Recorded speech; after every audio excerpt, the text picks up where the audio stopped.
All attendees are in listen-only mode. All right, calling to order Historic Landmarks Commission, July 22nd, 2020. So let's start with the roll call. Thank you, Mr. Chair. This is Heidi Rydell. I will begin the roll call. Chair Gumbine. Here.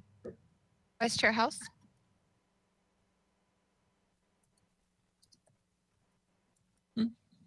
Here I am. Commissioner Drury. Here. Commissioner Edmonds. I'm here. Commissioner Lenvik. Here. Commissioner Mahan. Here. Commissioner Uli. I'm here. Commissioner Vena. Here. Thank you so much. And part of my interruption, I just also want to inform the chair and members of the commission, as well as the commission secretary, that council member Kristen Snedden, who is the liaison for the HLC, is also in attendance. Hey, great. Thank you. Welcome, Kristen, as well. Okay, so why don't we get started with opening public comment. So any member of the public may address the commission for up to 2 minutes on any matter that is not on the agenda or has not been agendized for discussion. So anyone who wants to raise your hand virtually here, follow those instructions. Thank you, Mr. Chair. So again, if you are interested in commenting today on items not on the agenda, please raise your hand using the hand icon and I will call on you to speak. And I do not see any members of the public who have raised their hand at this time. All right. So in that case, we will, and do we have any written, we don't have any written correspondence, right? For public comment? I don't think so. Thank you, Mr. Okay, Chair. so we did not receive any written correspondence for items not on the agenda. Okay, thank you. Okay, so with that, I'll close public comment. And Commissioner Edmonds, did you have something you wanted to? I saw your camera on. So sorry. Sure. Yeah, no, I'm sorry. I was not able to hear you for a while, and then I wasn't able to hear Ms. Kokinda either, and I'm not sure why that happened. I didn't touch anything. Everything was okay. I don't know if anyone else is having that problem. I haven't seen any other messages pop up regarding that, so it might be an issue that's coming up. Hang on just 1 second. Let me look at it looks like everybody else's audio is fine, but why don't we why don't you send me a chat message if it comes up again, and we can do some more troubleshooting if it's okay at the moment. Okay, now how would I do that? That would be the question. Oh, sorry about that. So if you look at your go-to webinar control panel, at the very bottom, I think it should say chat, and there's a little down arrow. You just want to make sure that when you send it to, that it says organizers only, and that will go to me and Pilar, the secretary, Heidi, and then if I missed anyone, I'm not sure, but we'll all get it and we can do some troubleshooting. Answer, or got all it. Right. Thank you. Thank you. Let me get off here. Yeah. All right. So we'll move on to approval of the minutes of the Historic Landmarks Commission meeting of July 8th, 2020. Do I have Chair? Mr. Chair? I move sorry, who was that? It's Mahan, and I'm not, I have my video on, but I'm not getting a picture. But I will make a motion to approve the minutes as submitted. Okay. All right. So we have a motion by Mahan, second by, was that Uli or was that House? It was Drewley. Drewley. Okay, I think it was Commissioner House because he had seconded that previously. Oh, okay. So and then for those who do not have video, if you could just make sure to announce who it is just at first, so I can make sure to get names right. All right. So under discussion for comments and edits for the minutes, Commissioner House, did you have any? I have none. Mr. Chair? Yes, Commissioner Drury. Well, or Drooly, yeah. So on item 6, page 8, under the motion, number Okay, 1. so hold on. If we can, hold Okay. on. We'll just scroll Okay. down. Okay. Got it. Let's see. Well, that's not the item 6 showing on my screen anyway. Okay. There. Okay. Yep. So, number 1, the current design as proposed is not conducive to El Pueblo Viejo guidelines. I think maybe something would be better is not reflective of El Pueblo Viejo Or comply guidelines. with. Is not reflective of. Consistent would be a good. Consistent with. Thank you. Okay, Even there we better. go. Thank you, Commissioner. And then items 3 and 5 seem like they're talking about the same thing. Show views of all surrounding parcels and their relationship to the site and provide additional information about surrounding properties. Shouldn't they just be one idea? It's the same idea, I think, stated twice. Maybe just combine and provide additional information about surrounding properties and fold that into 3 and eliminate 5. It's just a small thing. Yeah. I think it can be combined, but the only thing is the 3 seems to be a little bit more about the relationship between the different properties and the views of it. And 5 also has, we probably could lump them together, but. Well, let's not. You're Mr. right. Chair, those were separated out in the original motion, so it wouldn't be appropriate to do that. Thank you. You're trying to be efficient. I appreciate it, Commissioner Drury. All right, Commissioner Lenvick. Yes, I'm on that same item, item 5 in particular. My thought was, reflecting on what we were talking about, was we want to provide additional drawing information of the building elevations on surrounding properties. Yeah, okay, that makes sense. Is not enough. We want to see the elevations and how they, how they relate, so on and so forth. So, additional drawing information of elevations about surrounding properties. Okay. Any other edits? Okay, thank you. Commissioner Lenvick, any other commissioners have any edits? All right, in that case, with those changes, let's do a roll call and vote. Thank you, Mr. Chair. This is Heidi Rydell. I will begin the roll call vote. Commissioner Uli, Yes. Commissioner Drury, Yes. Commissioner Lenvick, Yes. Commissioner Vena, Yes. Vice Chair House, Yes. Commissioner Mahan, Yes. Commissioner Edmonds, Yes. Chair Grumbine. Yeah. Thank you so much. All right. So now we are on to item C, approve the consent calendar, July 22nd, 2020. Ms. Plummer? Thank you, Mr. Chair. Item A, 2134 Mission Ridge Road was continued indefinitely to the staff hearing officer.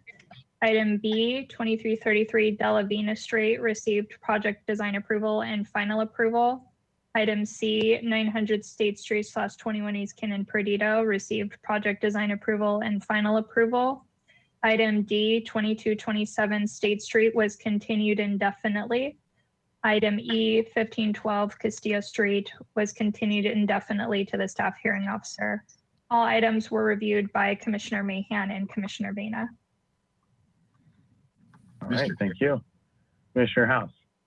Regarding item C, 900 State and 21 East Cannon Perdido, there is a hulking piece of, I guess it's sprinkler backflow preventer or something like that, that was replaced some months ago.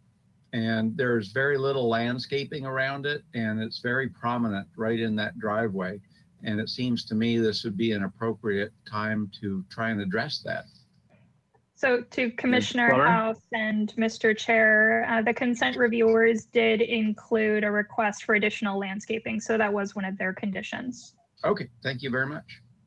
Move All right. approval, consent calendar. All right, motion for approval. Do I have a second? Second. Okay. All right, Commissioner Drury. Yeah. I heard him. I saw Commissioner House, but heard Commissioner Drury the second. All right, so under discussion, any other discussion? All right, in that case, roll call and vote. Thank you, Mr. Chair. This is Heidi Rydell. I will begin the roll call vote. Commissioner Drury, Aye. Commissioner Lenvik. Aye. Commissioner Vena, Aye. Vice Chair House, Aye. Commissioner Mahan, Aye. Commissioner Edmonds,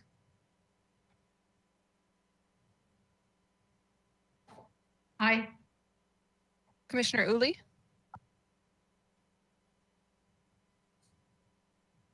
Commissioner Uli, you're still muted. Oh, I said aye and hit the button. I must have hit it too fast. Aye. Chair Grumbine. Aye. Thank you so much. All right.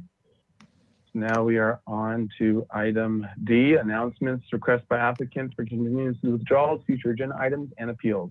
Ms. Plummer? Thank you, Mr. Chair. I just have one quick announcement. Starting today, we'll be incorporating a timer feature, and this isn't just applicable to the Historic Landmarks Commission, but it's going to be applied to the other design review boards. But essentially, it's a timer limiting applicant presentations to 15 minutes, which is consistent with our remote public meeting procedures handout that we give applicants in advance of the meeting. So if the commission feels additional time is necessary for an applicant's presentation, for example, if it is a very large project, very complex project that will need additional time longer than 15 minutes, we would ask that you distinguish that at the start of the item so that we can properly set up a timer in advance. But really, we're doing this to streamline it and make sure that applicants are being mindful of their presentation and not going on beyond what is necessary so that we can keep on track on our agendas. Thank you. Sounds good, because we don't have our snack tray that we normally do. So, all right, to keep us going. So, okay, thank you. And as well, along those lines, we'll, with this, new way of doing things in terms of the last several months, the COVID way, it is, I find, and I know that a number of others find it in a lot of ways more difficult than in-person meetings in various ways. So we're just trying to keep things going during this time. And so I also appreciate all commissioners being concise in their comments and keeping everything moving so we can stay as fresh as possible through the process. So, all right, with that, let's go on. Oh, so announcements. So any other announcements or any of the other issues from commissioners or others? All right, in that case, we can go on to subcommittee reports. Were there any subcommittees that met in the last 2 weeks or have any report back? Mr. Chair? Commissioner Drury? Yeah, Michael. So Commissioner Mahan, Howes, and myself all met separately at the in the little meeting room off the hallway down to the city building, and we reviewed in effect the palette for the Cabrillo Boulevard project, the roof tile, two different values really, and then the trim. They didn't give us, there was nothing about the tiles themselves. There was a picture of them, but we haven't seen the decorative tile.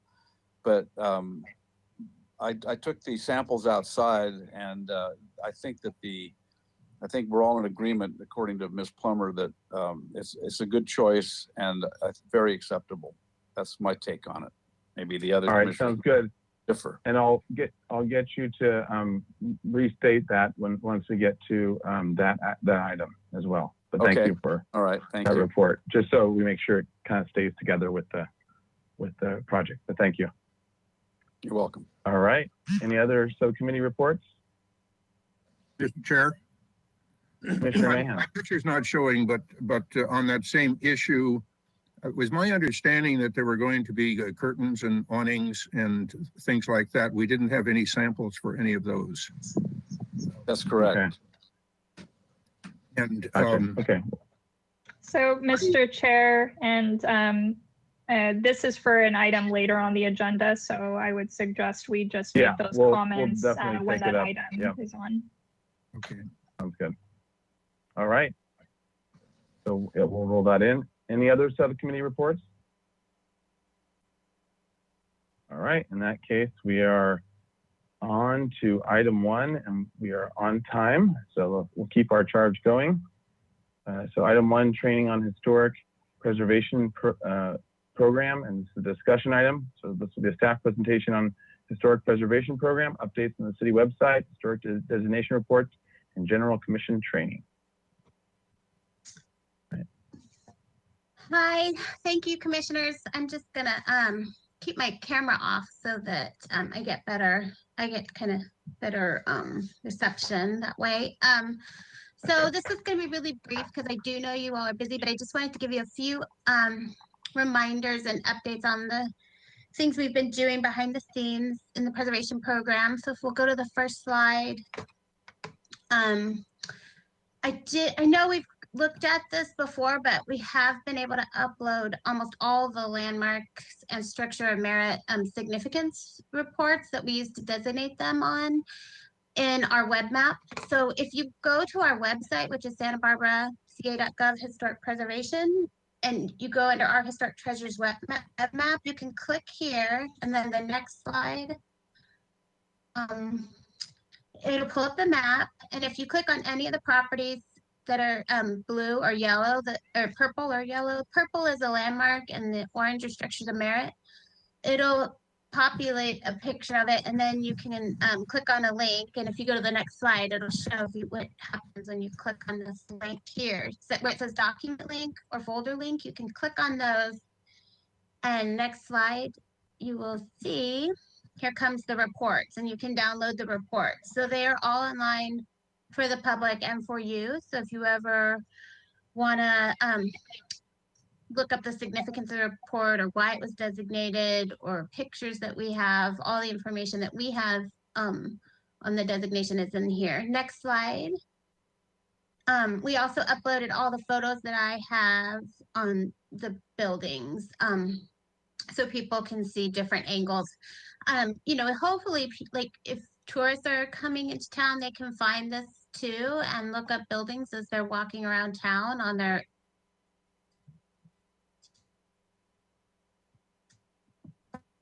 phone and learn why they're important. And, you know, portray the buildings as best they can so people can really like see the beauty. You know, maybe they didn't see the deeply set, you know, windows or the true divided lights or all the little nuances. So we try and really, we're trying to market our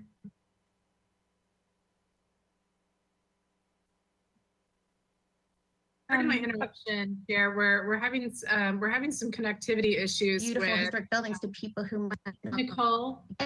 and that was Ms. pretty Hernandez. quiet. So yeah. I'm sorry, your Hello? audio keeps cutting out. I think we're having some Yes? connectivity issues. I think if you can switch from computer audio to Okay. phone call and then call in, I think we're gonna get better reception because you keep cutting out. And I think we're missing a lot of what you're saying.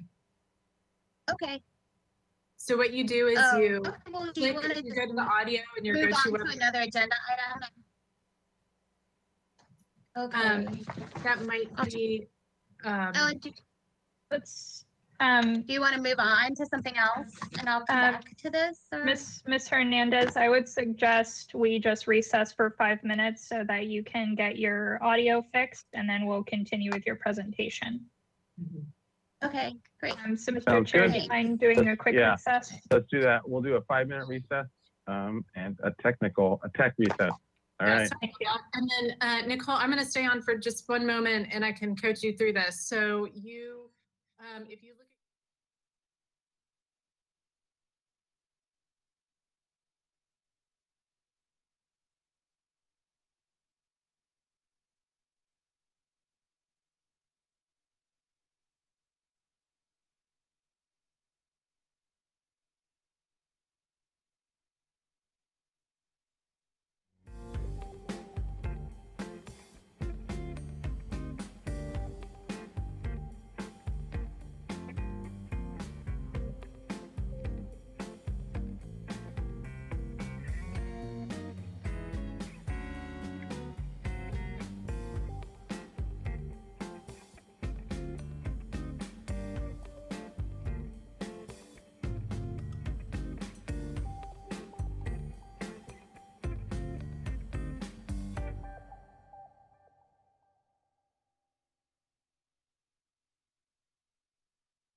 Historic Landmarks Commission, July 22nd, 2020.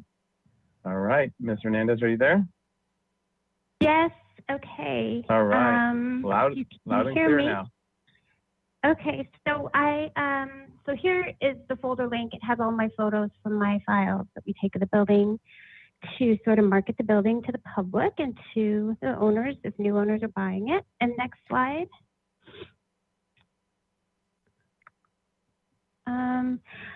So also the things that are on that website, just so you know, I've been compiling like information on each one of our main architects. As I find buildings that they designed, I add them and update these and try to as often as I can. I get so busy with reviewing projects. Sometimes I don't get to these items, but I try to. We also have the style guides that Commissioner Grumbine and I wrote, as well as we have all the structures and structure reports, the historic structure reports online, as well as the surveys from 1978 and information on districts, all the list of all the landmarks, the list of all the structures of merit, and the list of the potentials. So there's a lot of information on our website and on MilDAC. So just, just trying to remind you all and the public where all that information is if you need it. Next slide. I just wanted to briefly just go over one more time, just because it's kind of confusing, the difference between these designation reports that I complete and a historic structures report. The significance reports I do typically based on my own research, if there has not been a structures report done, but since I've been here, we've done 30 landmark designations and over, 350 structure merit designations. So that is the significance report. The structures report comes in when it's like the level 1 of CEQA, just as a reminder to you guys. I know you've read so many of these, but for the public's information, this is really required when it's really not straightforward if a building is significant or not. We need a lot of in-depth research to evaluate it. And I always think the buildings at 1514 Garden were a good example because they had a lot of additions, so it wasn't really clear cut if they were historic, and they were proposing a 72 unit. They're going to propose a 72 unit apartment building, incorporating those. So that's, really complicated issues that involve if the historic resource is going to have negative impacts or not. And often we call those when there's a demolition or really drastic changes proposed. So we don't really call for them when they're not complicated like that and very straightforward because, as you know, the structures reports can delay a project by months and by thousands of dollars. So we don't want to really overburden and punish people for having a historic building if they're doing the right thing. And that's where I try to use my expertise to help get that information there. And you guys as a commission can always, if you don't think there's enough information, can always call for a structures report. So that's just reminding everyone the difference between the two and how we call them. And sometimes it's just a little gray area, and that's when we need reports. And next slide, I think the final slide, is that as a commission, now we're certified by the State Preservation Office. We do need to do at least one training a year, each one of us. And since we're all remote, maybe doing some on your own. And so the California Preservation Foundation is offering free webinars. So I really encourage you to go on and look and see if there's some you're interested and sign up and get back to me if you've done it so I can put it on our annual report. I know they have recorded ones as well, and they did some really interesting ones on like African American places of significance in LA and modernist movement ideas. So there's a lot of training opportunities there for you guys. And that's pretty much all I wanted to come back and touch base with you all about today. And that's it. And I'll take any questions if you have any, and then we can just move on. All right. So thank you very much. So I will now open public comment on this item. So anyone from the public wishing to make a comment on this item, please raise your virtual hand. Thank you, For Mr. these Chair. instructions. Yes, as the chair was saying, if you raise your hand using the hand icon on your GoToWebinar control panel, I will call on you and you'll have 2 minutes to speak. And I do not see anyone who's raised their hand at this time. And I would just ask Ms. Plummer if we received any written comment. Thank you, Mr. Chair, and Ms. Kokinda, we haven't received any written correspondence on that item. All right, thank you. Okay, so with that, I'll close public comment. Back to the commission for any questions. Questions or comments? Mr. Chair. Commissioner Drury? Yeah, just a thank you to Ms. Hernandez for the work she's done, and the trying to unravel this for us is terrific. Thank you very much. You're Yes. welcome. Thank you. Mr. Chair. Commissioner Ditto Howe? that comment, but I would like to point out that on the architect's page, Harriet Moody's last name was misspelled. I will. Oh, no. Oh. tell Yeah, you I'll can send let that in them- an email. I'll let You the don't web- have to announce it, okay? Sorry. Couldn't help yourself, huh? It was an intern. It was an intern. Yeah. Sounds like Commissioner this is a bit moody. Commissioner. Sorry, I didn't catch that. Commissioner Uli? I was He just said trying. I'm moody. I was just trying to be funny. It sounded like he was a little moody. You got that Oh, right. gotcha. Oh my golly. Yeah, I want to echo everyone's thanks to Ms. Hernandez and to the city for getting this next wave developed. It's really a wonderful use of technology to have at our fingertips, better than Google Maps now, city historic maps. So Yeah. Good. Well, good. Great. All right. Thank you very Okay. much, Ms. Hernandez. All right. So All with- right. All right, well, with that, we'll close item 1 and on item 2, a miscellaneous action item for resolution of intention for 1512 Castillo Street.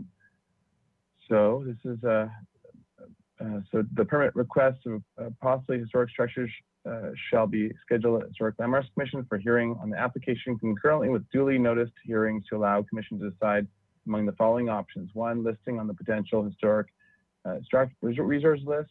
2, structure of merit designation, or 3, city landmark designation of the Queen Anne style house constructed circa 1895 located at 1512 Castillo Street. So Commissioner Uli? I'll move the resolution. Oh, do we have any comments by staff first? No, that's it. It was on consent this morning. So as per the ordinance, we bring it to you to set it up All for right, great. designation as a structure of merit. And I will second right. that. Thank you. And Commissioner House seconding it. Under discussion? Any discussion? All right. In that case, roll call and vote. Well, you probably want to open public comment. Just. Oh, yeah, sorry. Thank you. Yeah. Thank you, Commissioner Uli. Good point in order. So let's open public comment. Remember, the public wishing to comment on this item, please raise your hand following the instructions on the screen. Thank you, Mr. Chair. If you wish to raise your hand and comment, you can do so by clicking on your hand icon on the GoToWebinar control panel. And I do not see anyone at this time unless we received any written correspondence. Thank you. All right, thank you. All right, in that case, I do not believe we received written correspondence. Correct. So we will close public comment and back to the commission for questions and comments. Any questions, comments? All right, in that case, we'll vote. Roll call, please. Thank you, Mr. Chair. This is Heidi Rydell. I will begin the roll call vote. I'm getting a little feedback. I'm not sure if anyone else is. All right. Go for it. Go good. All right. Commissioner Lundvik, Yes. Commissioner Vena, Yes. Vice Chair House, Yes. Commissioner Mahan, Yes. Commissioner Edmonds, Yes. Commissioner Uli, Yes. Commissioner Drury, Yes. Chair Grumbine. Yes. That is unanimous. Thank you. All right, thank you. Okay, so we are on to item 3, project design approval and final approval for 1431 Olive Street. So this is a craftsman style residence constructed circa 1920 and located in the Lower Riviera Special Design District. It's on the city's list of potential historic resources as contributing to the potential Bungalow Haven Historic District. Proposal to demolish the existing detached carport and shed located at the rear of the property and construct a new detached 2-story building comprised of a 900 square foot ADU and a 400 square foot 2-car garage. Project includes demolishing 105 square feet at the rear of the main residence to allow for a bridge connection from the ADU to the main residence, an approximately 144 square foot deck at the upper level of the new building that will service the ADU and 158 square foot of patio. Hardscape alterations include improving the existing concrete driveway and a new permeable concrete turnaround at the new building. The proposed total of 2,600 square feet on a 6,200 square foot lot is 96% of the maximum guideline for floor to lot area ratio. Staff hearing officer approval was granted for an open yard modification. So this is project design approval and final approval are requested. Project requires consistency with the staff hearing officer resolution number 007-20 and the neighborhood preservation ordinance and historic resources findings are required. Project was last reviewed October 16th, 2019. And Ms. Plummer. Thank you, Mr. Chair. So right before the applicant gives their presentation, I just wanted to remind the commission that it is here for project design approval and final approval today. It most recently went to the staff hearing officer, I believe in April, and she did grant the requested modification with no additional conditions placed upon it. So in your review today, just bear in mind the applicable findings, the neighborhood preservation ordinance findings, as well as the historic findings, if you decide to grant an approval at this meeting. And then for the applicant, Mr. Ettinger, if you could turn on your camera and microphone. And then I wanted to confirm, is Matt, I know Matt Davis is the owner, but did you want him to be promoted as well for speaking purposes, or is he just going to be watching? Mr. Ettinger, you need to unmute yourself. I currently can't hear you. I'll send you a microphone request. It looks like you're self-muted, so you just need to. Perfect. The answer to your question, I apologize, is yes, I think it would be helpful to have Matt Davis be able to answer a potential question or two that may come up. Okay, I just promoted him, so he'll be able to have that ability. Thank you. Great. All right, so why don't we start with, I'll read back the comments from our previous meeting, and then we can go from there. So the motion, let's see, so the motion, but to continue indefinitely with the following comments. The commission is generally favorable of the project and finds the mass, bulk, and scale to be sensitive to the historic resource and the neighborhood. 2, study the use of board and batten siding on the first floor. 3, study the detailing of the fenestration, especially the door and window divisions, with the suggestion that they be double hung or more traditional craftsman in style. 4, study widening the Juliet balcony. 5, additional study of the current door window design on the southwest elevation of the original house is needed. 6, once the architect addresses the comments above, the project will be ready to submit for project design approval. The motion was by Drury, the second was by House. It was 8-0-0, Edmonds was absent, the motion carried.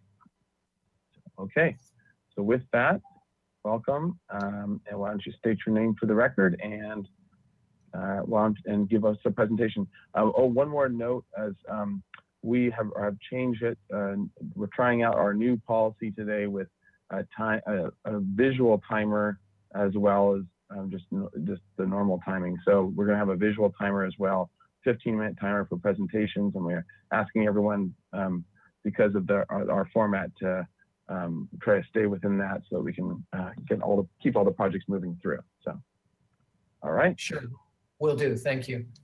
My name is Brett Ettinger with Ferguson Ettinger Architects. We were, as you mentioned, before your board and received generally good comments on October 16th of last year. It's taken us a bit of a while to get back to you because, as Thilar mentioned, we had to, unbeknownst to us, go through a modification process for a reduced side yard that was already allowable by the city. But because the state threw in their new ADU mandates on January 1st, the city's guidelines were null and void and temporary. So we had to apply and get a modification approval for an otherwise approvable reduced side rear yard. And that's what's taken us so long. In any event, we have a full set of working drawings before you. I'll go through the list of comments that your board provided for us, all of which were great and we responded to. The first one was by Commissioner Lenvik, which was his desire and our agreement to simplify the material palette at the first floor portion of the accessory dwelling unit, which essentially has the living great room area, 1 bedroom, and 1 powder room. You can see that simplification on the rendering on the cover sheet there, sheet A11. And I can also, that would be on the right side of the gable end. Before, we had board and batten below that trim line above the lintel, above the French doors and side lights. And above that, we had the same beveled horizontal siding in that little captured area. I think it was a great comment. We stripped it down, and so the entire first floor up to the ridge on both ends, both this side and the rear side, are all board and batten. You can also see that as you dig into the drawings a little further on sheets A41 and A42. Let's see, the detailing of the fenestration, especially the door and window divisions. We did look at that very closely. We made a few modifications. Again, you can probably see them best if we can somehow scroll to sheets A41 and A42, please.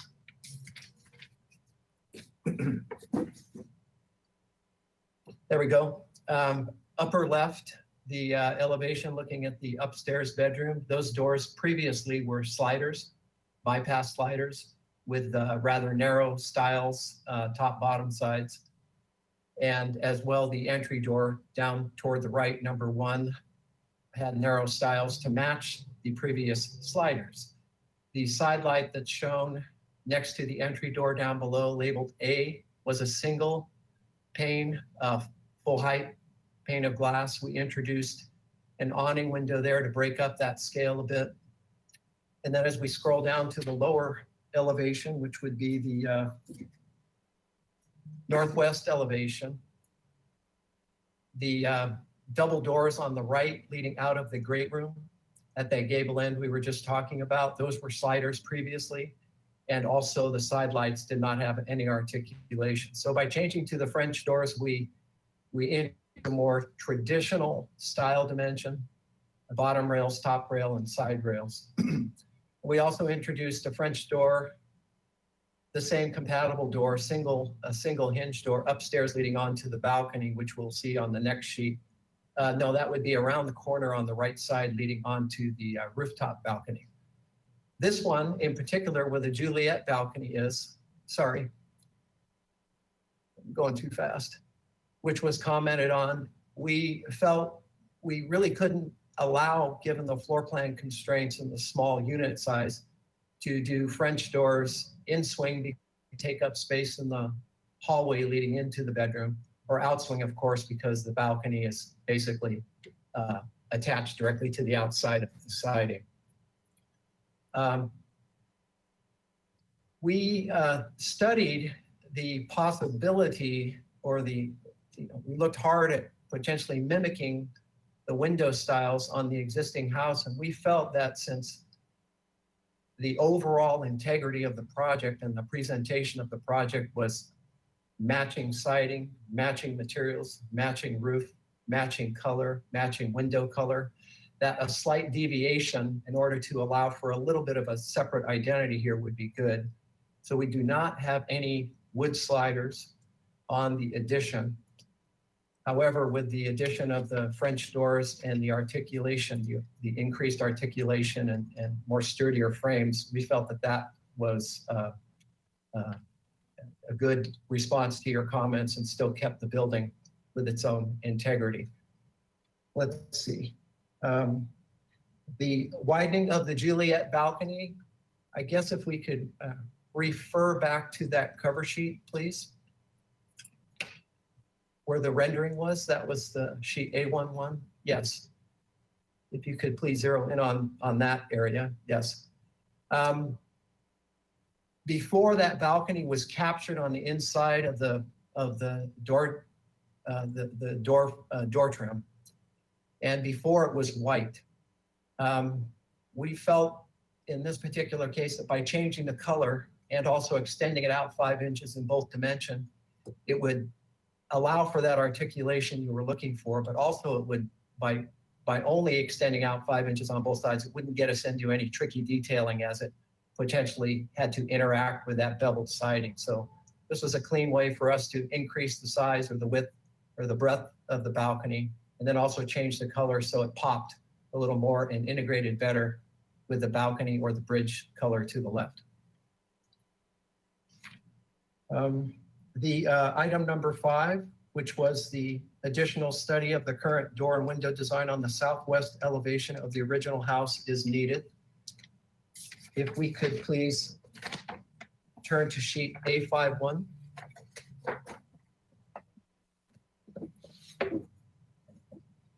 Upper left corner, section 3, please. Yes.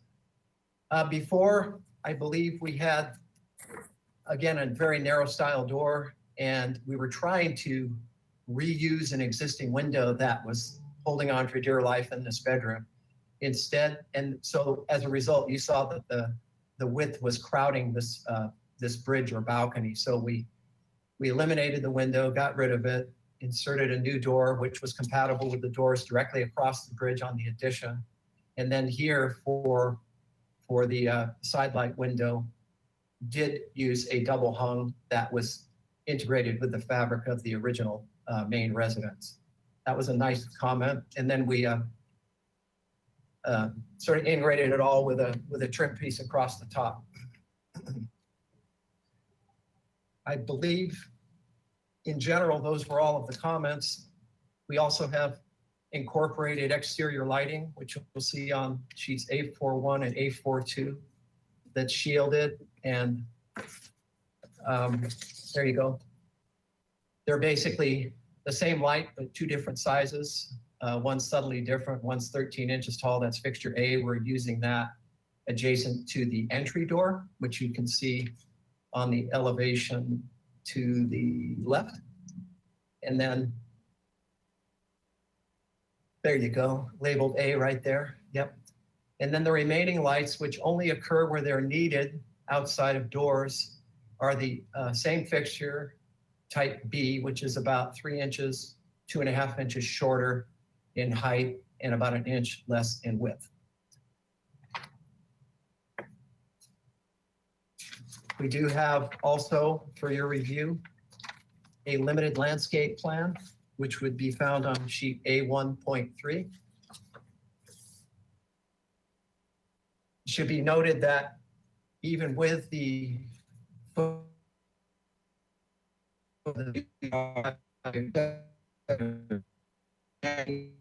increase of about 250 square feet of permeable surface as defined from the back of the house to the rear yard. And that's primarily because we have removed a lot of old concrete driveway and turnaround that was in the back, a carport, the center of the old concrete driveway medium, which you see rendered in green there, leading from the street to the back. And we've introduced probably 5 tier 2 stormwater items, even though that's more than we're required to do. We're only tier 2. As I mentioned, the first part of the landscaping is to take out that long, about 70-foot, I believe, center concreted in driveway section that originally at one point was grass probably. And we're taking that out and replacing it with a diamondia or something equally durable and drought tolerant. The entire turnaround area, what's called the drive there below the garage, is all permeable pavers with quite a subsection, about 7 inches of B rock and gravel, and that details just a little lower on the page here. So that's all permeable as well. There it is, lower left. The paving outside of the living room qualifies as permeable. That's the concrete paver with open joint there. And then the remaining sections are either low drought tolerant ground cover, like the aforementioned diamondia or a myoporum. And then back, if you can pull back, please, to look at the landscape is really limited. There's not a lot of space after we do all the permeable driveway surfaces. It's also private, nobody can see it, but nonetheless, we've introduced a palette of 3 or 4 drought tolerant, medium to low size plants in the lower right-hand corner that would be scattered around in discrete planting pockets to soften the building a bit.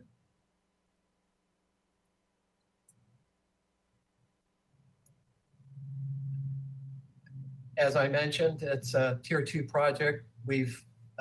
My client, Matt Davis, has a lot of experience with civil engineering. He's a civil contractor, and he and I worked together to implement quite a few ways of retaining stormwater on site. The previously mentioned permeable median strip. All the downspouts of the main residence currently were at the back of the house and discharged to the rear of the property, which is lower. Those have since been moved to the front and now discharged toward the front, toward the street. So we've eliminated all that rooftop hard drainage. In the back, we've also got the permeable paving. We've got the open downspouts not connected to below grade hard pipe. It's another measure we've implemented. And then the entire length of the ADU across the side yard at the top of the page and across the rear yard at the right side of the page is all, because the slope is from lower left to upper right, generally sloping, that we are capturing all other residual water by a linear French drain system that's captured or integrated into an oversized 24-inch by 24-inch gravel drainage basin. That's essentially horizontal. It's not sloped. It's the idea there is to capture as much surface area as possible. And as I mentioned, have more permeable surface than we did before the project was designed. I think that's about it in terms of the presentation. Thank you. All right, thank you. All right, so with that, we'll open public comment. Any member of the public wishing to comment on this item, please raise your hand as the instructions show. Thank you, Mr. Chair. Again, if you wish to speak on this item, you can raise your hand using the hand icon and I will call on you. You'll have 2 minutes to speak. And I do not see anyone who's raised their hand for this particular item. And I would just ask Ms. Plummer if we received any written correspondence. Thank you, Mr. Chair. We have received no written correspondence on this item. All right. In that case, we'll close public comment and back to the commission for questions. Mr. Chair? Commissioner Drury. Yes, could we see a view from the street below that fronts onto the ADU unit back toward Olive? Is there a graphic that shows that elevation? Sorry, you're talking about the elevation of the structure?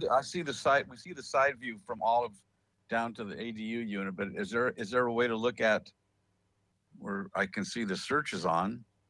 Well, I can answer that if my audio's on. It Yes, is. your audio. Mr. Edinger, can I ask that you please turn on your webcam? I sent you a webcam request.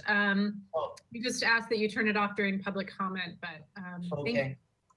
Sure. Yes, when we went through the initial design review, we did bring quite a plethora of contextual drawings, both from Olive Street, Mitchell Terrena Street, from neighbors, et cetera. So this, what you're seeing before you is a set of construction documents. I did not feel, since the board saw this before, to present additional contextual drawings.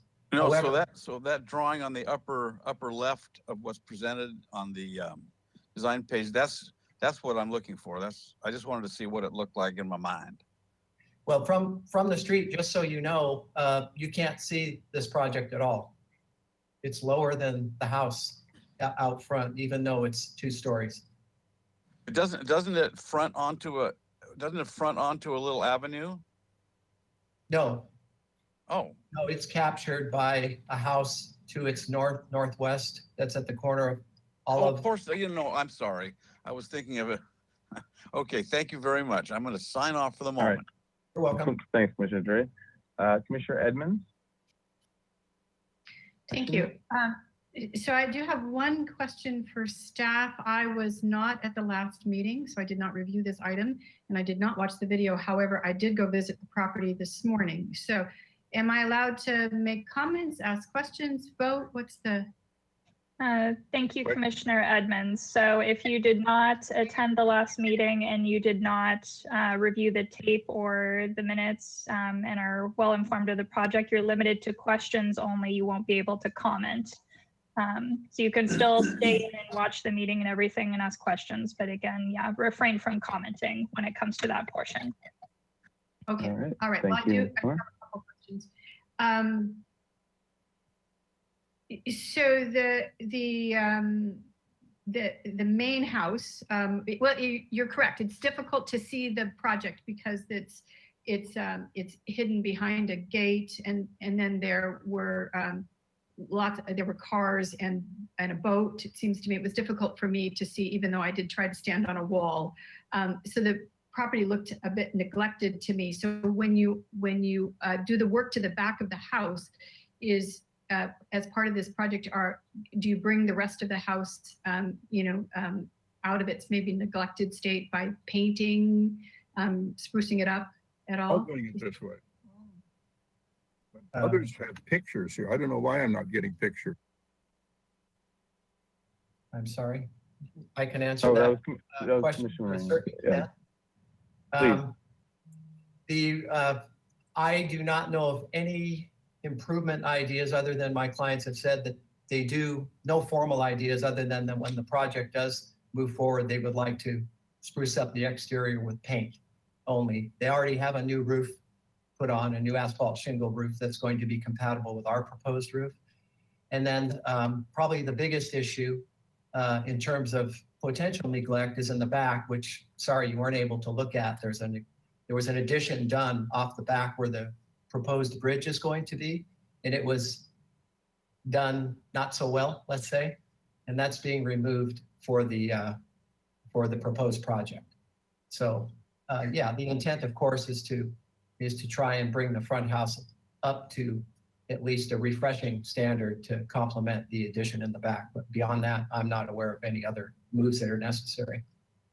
Okay, and my last question is, as you stand on the driveway and you look over the gate down the driveway, and you can see where it goes down, there's massive hedges that are, they're really tall, but they're also overgrowing over the driveway. And I assume in order to do the project, you'll have to bring those in line.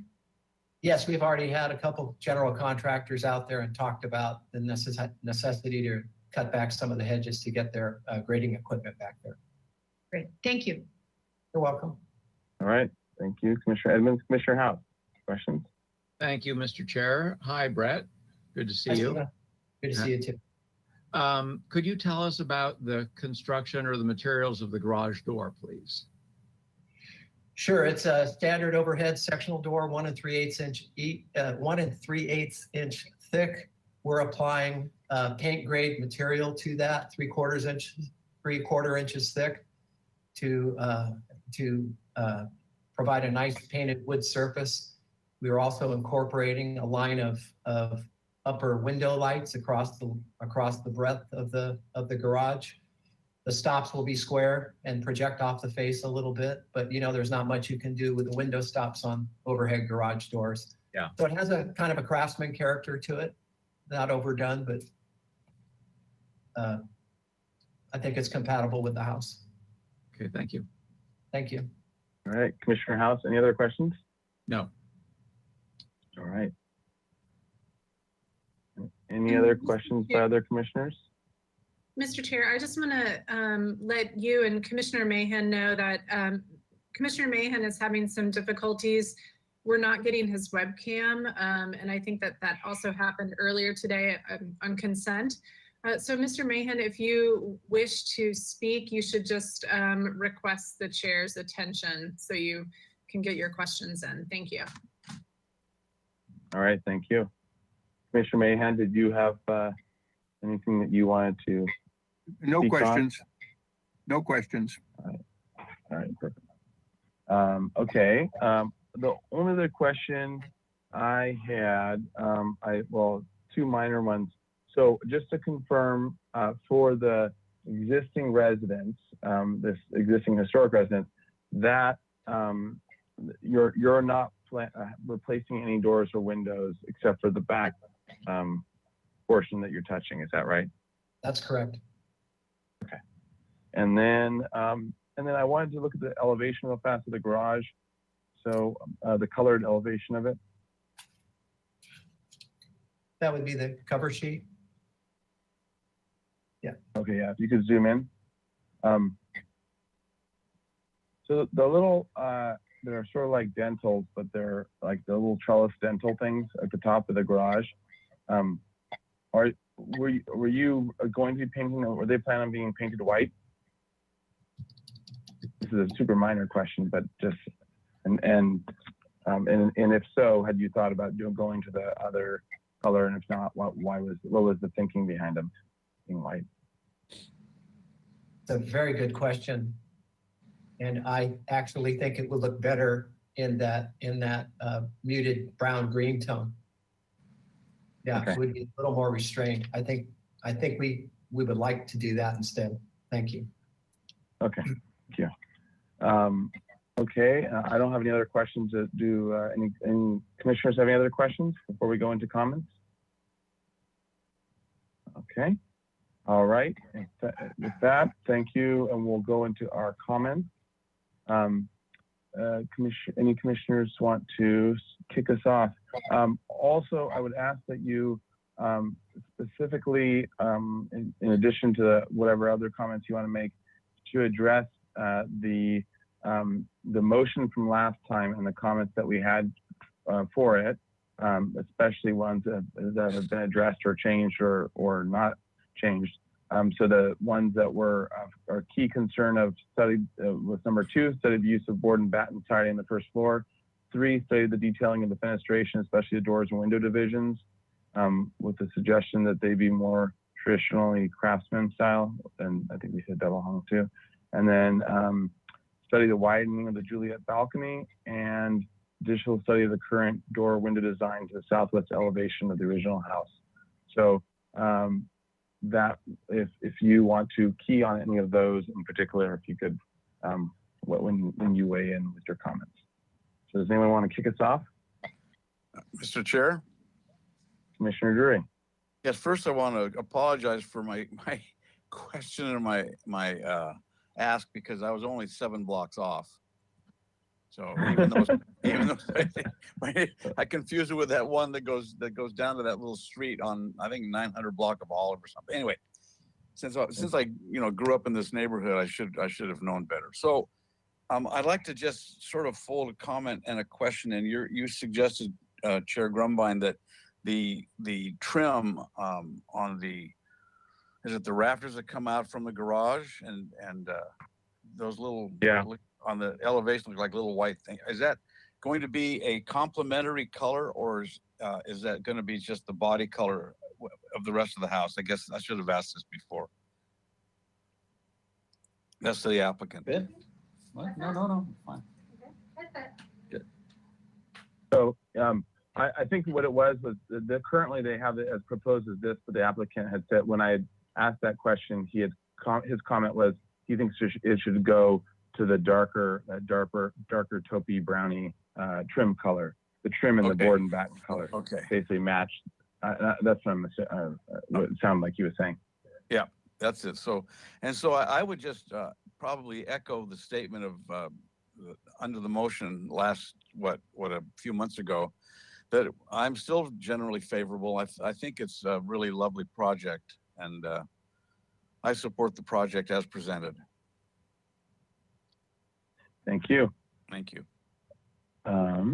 Other commissioners that want to comment on it? Commissioner House? Well, since nobody else is jumping in, I'll jump in. I agree. I think it's a great little project, and the comments I have are not make or break. I still feel that the Juliet balcony would be more successful if it overlapped onto the siding. So that's just a comment. I think it would be a better composition that way. I agree with you about the dentals over the garage door. It really emphasizes the relationship between dentals and teeth. They look like teeth right now. And the garage door is not doing it for me. It just feels industrial to me. And the proportions, the wide horizontals and the horizontal fenestration just seems out of keeping with the aspect ratio of the rest of the fenestration on the project. So, it doesn't necessarily have to be a panel door with lots of small panels, but I think something to relate to the craftsman proportions, et cetera, would be more successful, and perhaps not a continuous row of windows, but spacing them out is a possibility. Those are the only concerns that I have. Okay, thank you. Other comments? Mr. Chair, this is Michael again. Commissioner Drury? Yeah, I agree with Commissioner Howes about the lights on the garage. I think if they were spaced out, but I think they need to be taller. They seem a little beetle browed, and I think they should be, I don't know if it's maybe a third again taller than they are shown in the elevation. There's so much generosity in the other windows. I think that it needs to be reflected in the garage doors as well. Thank you. All right. Other comments?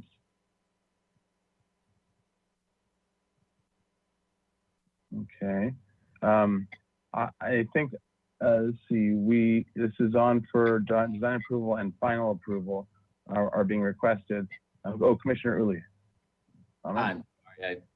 I'm too fast on the button when I don't want to talk, and I'm too slow on the button. A cup of coffee or something. I generally agree with comments from other commissioners. I'm still a little uncomfortable with that Juliet balcony. To me, craftsman buildings don't have Juliet balconies, and so it's just a little odd to me, I think. And I agree with painting the dentals the same as the trim, and also agree with comments made about the garage door. They're not really deal killers for me because for the most part, you can't see this building from the street. So, it'd be nice if those things could be tuned up a little bit, but it's not going to stop it for me. Okay. Thank you, Commissioner Early. Any other commissioners' comments? So in general, I agree with all three of those comments, and Commissioner Uli's sentiments in the same way, where I think it would be a little nicer if the Juliet balcony was more narrow, and maybe not a Juliet balcony, but at least more narrow, and the commissioner houses as well. and then the garage door as well. It seems to be a little too far outside of the Craftsman spectrum. The doors and windows that not having the Craftsman traditional division, because this is such a separate building and really just connected with the bridge, they do seem sympathetic enough that, again, that's not a deal breaker for me. The fact that they didn't go full traditional, especially because some of the windows of the main house aren't even, or either replaced or not traditional. So that's not a deal killer for me as well. This is on for project design approval and final approval. It could be that we give it project design approval and then final approval on consent, to come back on consent with these additional items, especially the garage door, I think, is the one that seems to be a little bit of a sticky widget to come back. And that's a possible scenario that I could see based on the comments that have been said. Does someone want to make a motion? And if so, is that the motion they want to make, or do you want to try to make a motion for both design approval and final approval? Mr. Chair, I have a question. Hold on one second. Let's see if Ms. Plummer is going to answer it first. Okay. So Mr. Chair, for anyone who does want to make a motion, I would just ask that they incorporate the historic resource findings as well as the neighborhood preservation ordinance findings for project design approval. Okay. Thank you. And then we'll go to Mr. Drury for Yes, I'm sorry to go out of order, but I just wondered if the other commissioner's objection to the Juliet balcony was the material. That's a question for both Commissioner Uli and Commissioner House. I know that it's not traditional Craftsman material, style material. It's iron, I believe. Is that correct? Looks like wood to me. It's shown as wood, and I'm sure it is wood. In the sections they were showing it too. So, Commissioner Uli, did you want to speak to the non-traditional nature of Juliet balcony and Craftsman? Well, I'm not the historian in the crowd, but I can tell you that my understanding of Craftsman buildings is they don't have Juliet balconies. You know, Juliet balcony, in my opinion, is a very narrow suggestion of what would normally be a balcony. And in this case, Craftsman buildings have a much more pronounced balcony or porch or something of that kind, and not something that's applied very thinly to the facade. Right. Thank you very much. That seems to follow all that I know about Craftsman as well. Commissioner House, did you have any other answer to Commissioner Drury's question? Did you? Well, yeah, my intention was to widen from left to right the balcony so it overlapped onto the siding. You had said narrow, and so that sounds like conflicting information. Sorry, yeah, I missed that. I was thinking you were saying narrow, so it's less of a long span. You're saying widen it so that it does so what? it overlaps onto the siding, and is not everything is neatly lined up on. Oh, I see. You're saying the railing itself. I see. Okay, yeah. Now the entire assembly. You're saying attach it further onto the wall. I gotcha. Okay. I thought you were saying the overall width, which to me that seemed a little overly wide too. But okay, that's where I thought you were going with it. And I don't know what the projection of it is. I was kind of trying to spot that on an elevation view, but I don't know if there is an elevation view that shows that. So that'd be a question of the applicant. What is the projection of the Juliet balcony? There I am. I'm unmuted. Thank you. Thank you. Very spirited discussion. Number one, in response to all of the talk about the balcony, I could steer you toward sheet A61 if you would like to see a detailed representation and wall section of this particular area. That sounds good. Sorry, is that, maybe it's not, I was going from memory. I'll find it for you. And Mr. Edinger, if you wouldn't mind turning on your webcam as well. Oh, sure. There you go. All right, thanks.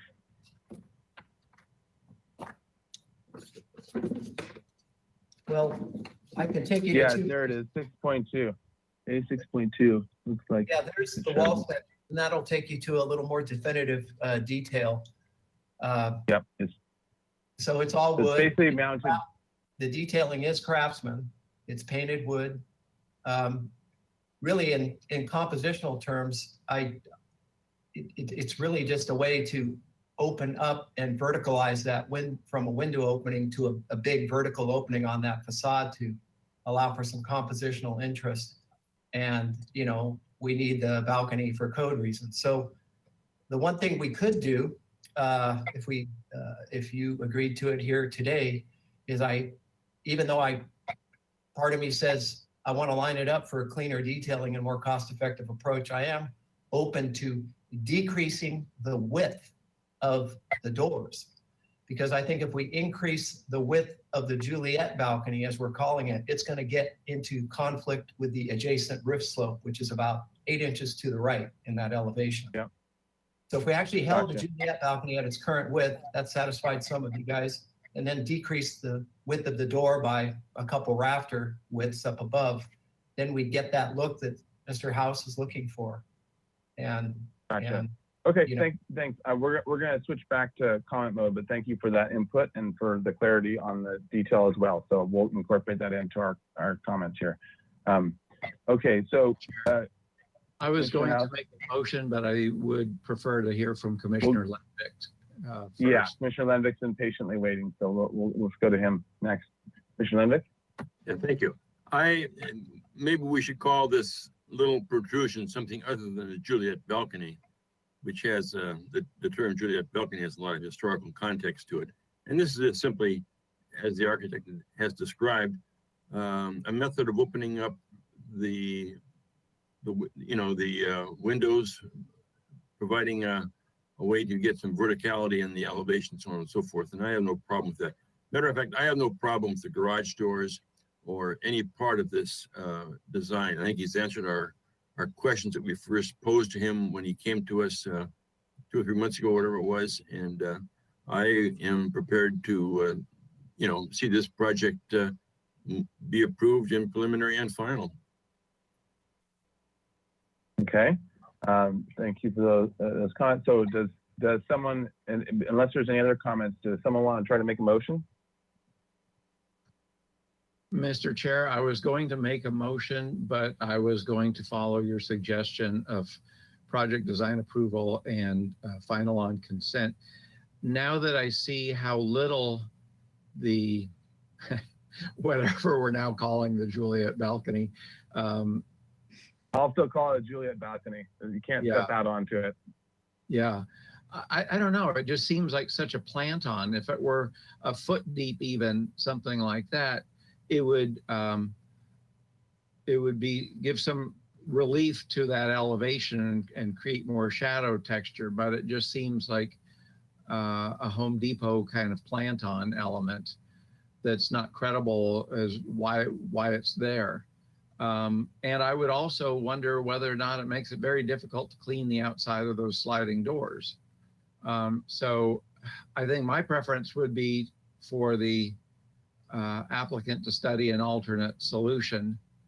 And I'm not sure what that would be, but maybe they don't have to be sliding doors. Maybe it's a bank of 4 windows, 2 fixed on the lower course and 2 hopper or awning on the upper part. There are numerous solutions that could be come up with, but if somebody would rather make a motion for project design approval and final, we should entertain that and see if it passes. Okay, it's a good point. Commissioner Lendick. Yes, I'll make a motion for preliminary approval and final approval of the project as submitted, finding that the proposed addition in the back does not adversely affect the historic structure's appearance or remove a character defining feature of the structure up front. Is there another finding as well we have to make? Yeah, and neighborhood preservation. I believe the proposed project is consistent with the character of the city and the appearance of the neighborhood. The development is compatible with the neighborhood and its size, bulk, and scale. and is appropriate to the site and the neighborhood, and the quality of the architecture materials are consistent with those in the neighborhood as well. End of motion. Okay. I'll A second. motion by Levick. Mr. Chair, and to Commissioner Limbeck, there's just a couple more findings that are shown. You're not quite done. Trees, Does one of them have to be with the Juliet balcony as a historic craftsman feature? The project does not include removal of any significant landscaping. Public health, safety, and welfare are appropriately protected and preserved. The project complies with good neighborhood guidelines regarding privacy, landscaping, noise, and lighting, and public views are not interfered with. All right. I'll second that motion. Commissioner Uli seconding. Under discussion. Mr. Chair? Commissioner Drury. Yes, I agree with Commissioner Howes about the so-called Juliet balcony. I think it should be either eliminated entirely or expanded into the space above the garage, become a real balcony. And I don't know if there's any support for that among the other commissioners, but it just seems to be sort of stuck there, and it seems awkward. And I think if it was 18 inches out extending above the garage, that would make it a true balcony. Anyway, those are my comments about it. Okay. Under discussion. Mr. Chair. Any other? Yeah, Commissioner Limbeck. My comment to Mr. Drury is that a few oddities occasionally in architecture are acceptable. And I don't recall standing on the street that I'm going to be able to see much of or any of this particular piece of construction back there. Well, I would reply that I'm talking about the actual people living there having the space to go out on a balcony. Well, they can stick their toe out, I suppose. I guess so. Thank you, Commissioner Lynn. And as far as Sure. oddities in architecture go, this commission is represented well in that department. Thank you, Commissioner. You're Drury. welcome. Yeah, Commissioner Uli. Under discussion. I'm hesitant, but I get, I suppose we should just call this a railing because that's essentially what it is, so that it allows the door to be open and the person not to fall out onto the driveway. And while, yes, it's a little odd, it's really not a reason in my mind to send this applicant back to the drawing table since they've gotten so far down the road. I mean, these are the kind of comments we should have made when we saw it a few months ago if we were uncomfortable with, quote, Juliet, unquote, balcony or railing or anything else. But I think they're too far down the road for us to say we don't like it now. Yes, I agree.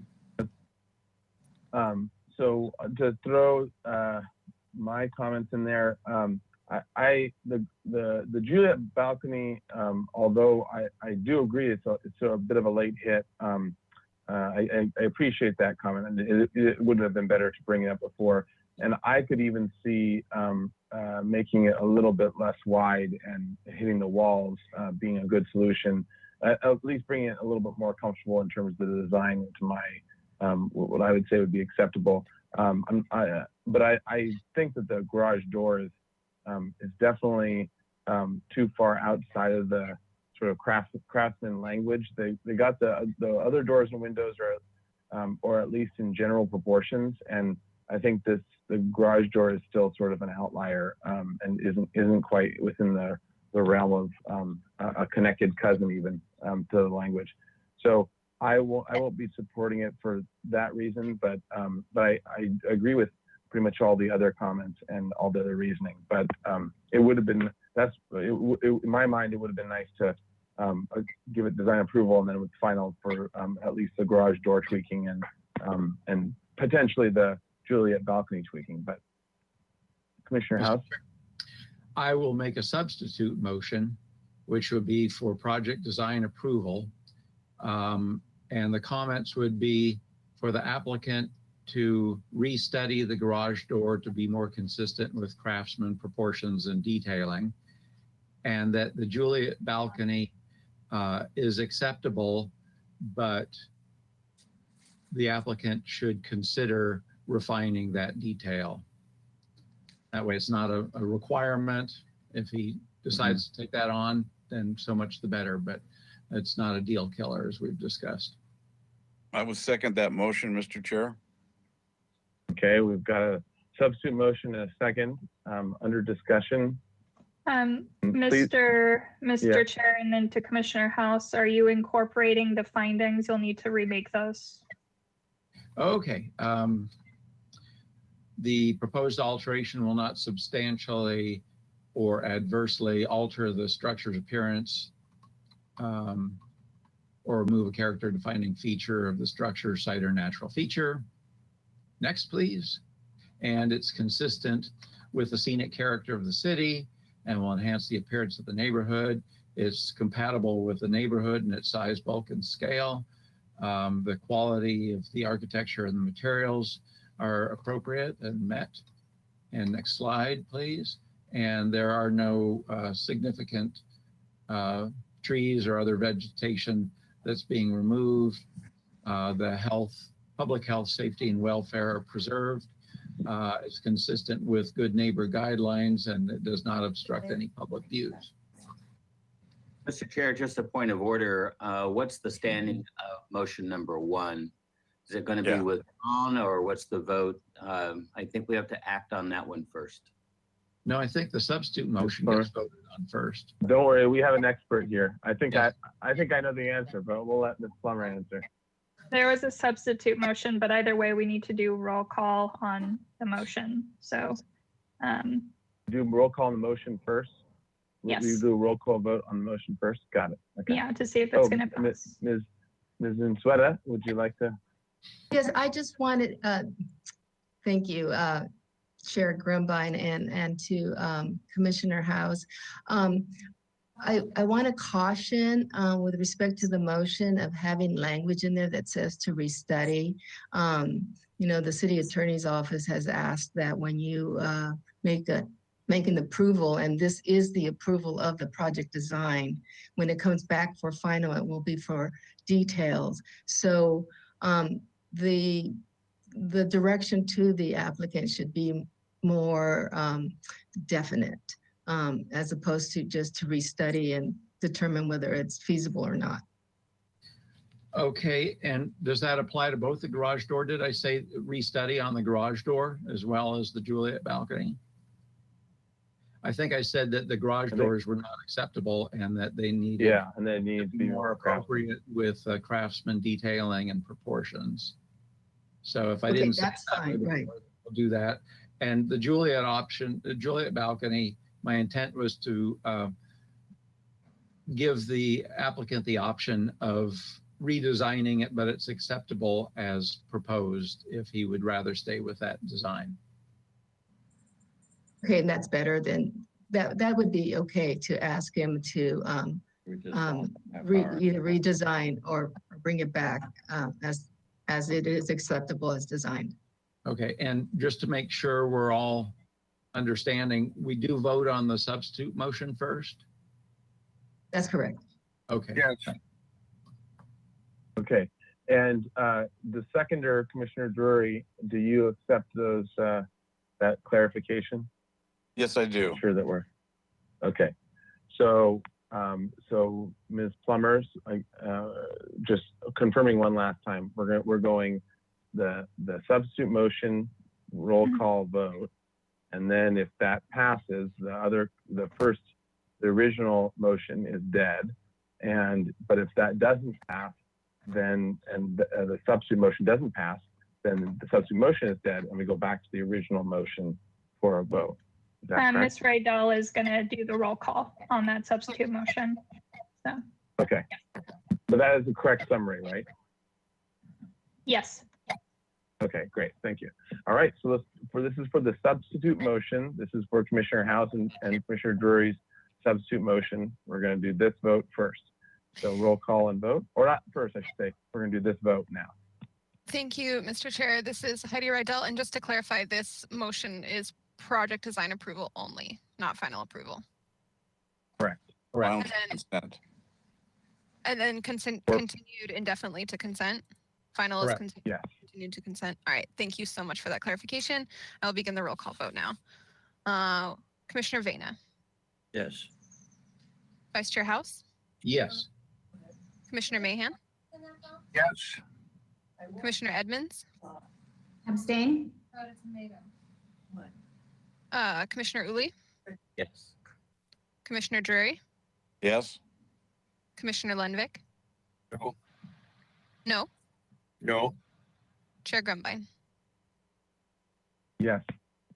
Thank you so much. All right. So what, and the motion passes, what's the count? So the motion passes with 7 yeses, 6 yeses, 1 no, and 1 abstention. And Commissioner Lenvik, for the no, can you state your reason? Glad to. I voted no because I don't think that we have drawn this out long enough, and we should continue to abuse the applicant for another half an hour here and maybe 2 weeks more beyond that. This is a little project that is hardly seen by anyone, and we're quibbling over garage door design. I feel sorry for the applicant. That's why I'm voting no. Okay, thank you. All right, and then we are on to item 3. Oops, sorry, Motion passed.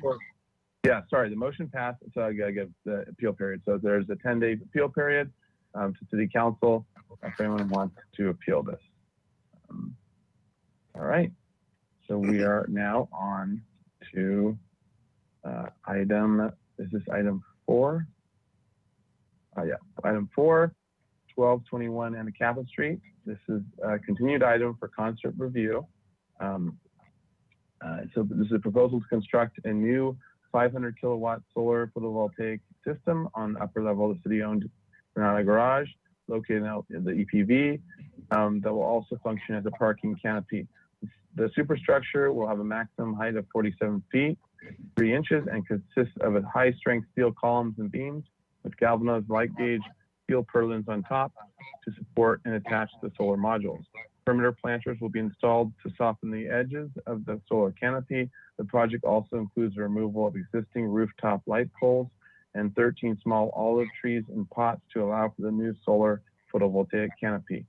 Planning Commission review and approval is required to exceed the standard height limit of 45 feet in the commercial high-density residential priority housing overlay zone. This is for concept review. No final appealable decision will be made at this hearing. The project was last reviewed on April 15th, 2020. All right, and Ms. Plummer? Thank you, Mr. Chair. So before the applicant team comes on and makes their presentation, I just wanted to remind the commission that this project requires Planning Commission review for exceptions to height limitations in the CG zone. They have revised the project slightly from the last time you reviewed it. And I'll let the applicant go into that in their presentation. But they have one consistent height now versus an angled height range. And I would just ask that the commission in their evaluation of the project consider the project compatibility criteria, because that information will be helpful for Planning Commission's review of the height exception. Okay, thank you. Mr. Chair, Mr. Chair, Yeah, Mahan. Yes, I just wanted to report that I have watched the video on this particular project. Okay, thank you. All right, so welcome. You introduce yourself. Hi, my name's Lelia Parenteau. I'm the city's energy and climate manager, and I spoke to you in April introducing this project.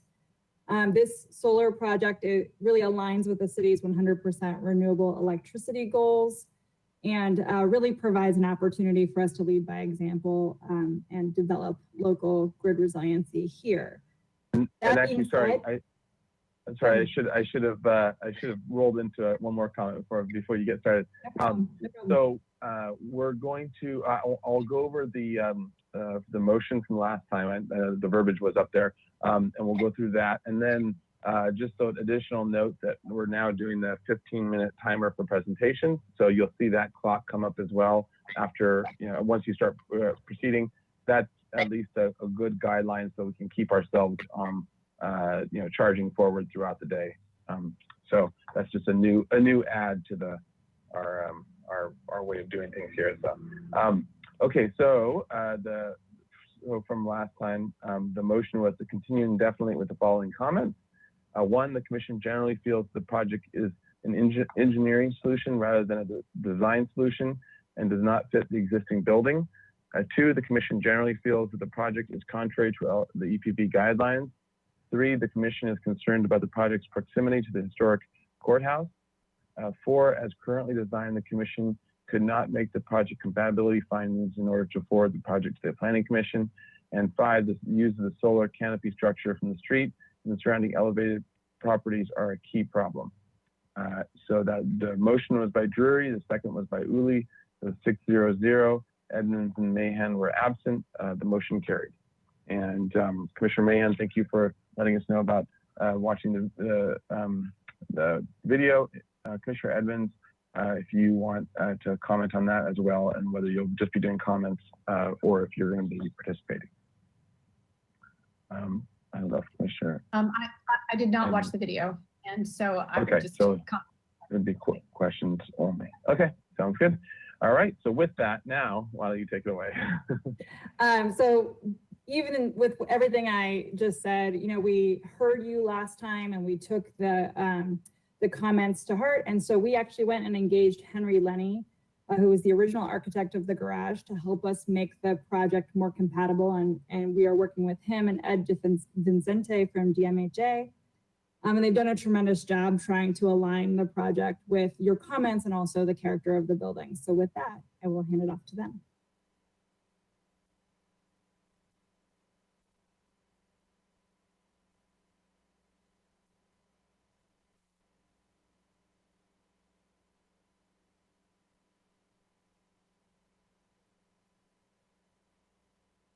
There we go. Good afternoon, Chair Grumbine and fellow commissioners. Ed Devicene, DMHA. Additionally, we have Courtney Jane Miller added to our team as well. And so, yeah, let's walk through. We're excited to be brought onto the team and kind of walk through and address some of the issues the commission had last time with the proposed project. So let's go to the next page. So here you can see the existing condition and area of the roof, kind of highlighting again just the planters in particular, where the olives are at the top of the garage. And these are where we have the opportunity to point the point loads to hold the steel superstructure to support the solar canopy. That's more of just orientation here. On the kind of bottom right is Anapamu Street. And to the upper right-hand side, towards the county building, is Anacapa Street. Next page.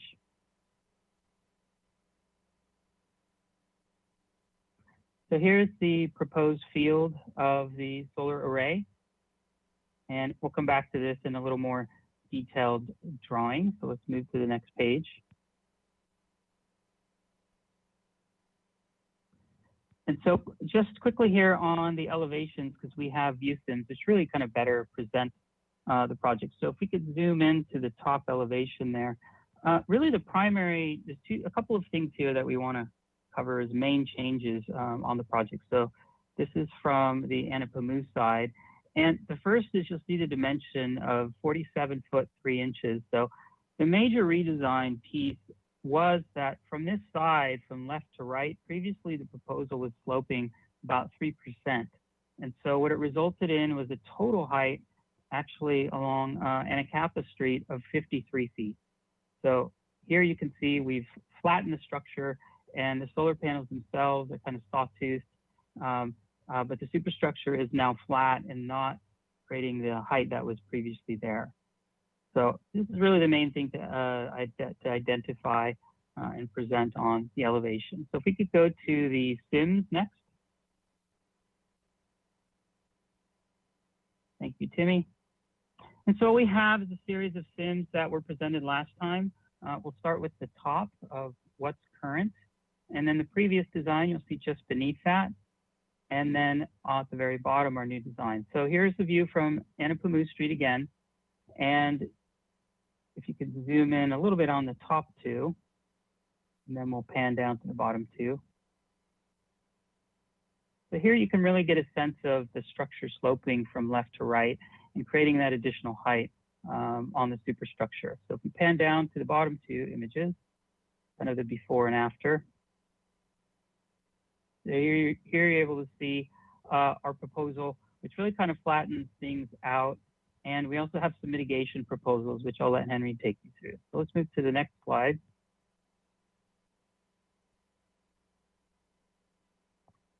And again, let's zoom into the top two. And this is just the same vantage point, but just a little further out across the street. So here below the previous design, and again, you can see the more prominent superstructure sloping upwards and toward the right. And then the bottom two, where we're at now. So here you can really see the reduction of the structure by flattening it out and some of the softening of the edge, which we'll talk about again. So we're just going to move to the next SIMS. Let's just go around the building to kind of show how we've kind of mitigated the design. So probably strongest here on Anacapa side, you can see really where that height reduction and flattening the superstructure is going to make a big difference. So if we compare to the bottom two slides, so on the top is what was previously presented, and on the bottom, you can see it really, from across the street in the corner, the structure really goes away at this point. There's a parapet wall that's a little farther forward existing that's kind of creating the shielding. So this is, again, just by flattening out the superstructure, it really reduced the impact from the surrounding street. Next slide. So moving up Anacapa to the north side of the structure. Similarly here on the bottom is what was previously proposed, and you can see the more prominent superstructure. And then panning down to what we have proposed now. Again, by flattening the structure, this is really where the height was before with that. Just even that 3% slope, it's pretty profound, the difference in what's visible at this point. Next slide.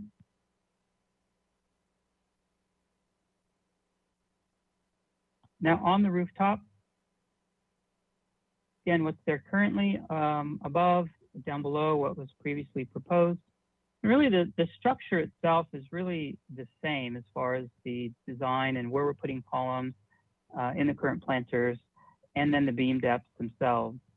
And then here you can see on the comparison of what we're now proposing, here you get a good sense of the sawtooth of the solar panels themselves, the steel structure, and even a portion where we've just eliminated some of the solar panels as you come up the stairs from the southwest side, coming up to the upper level. And again, some of the mitigation, which Henry will present on. Next slide.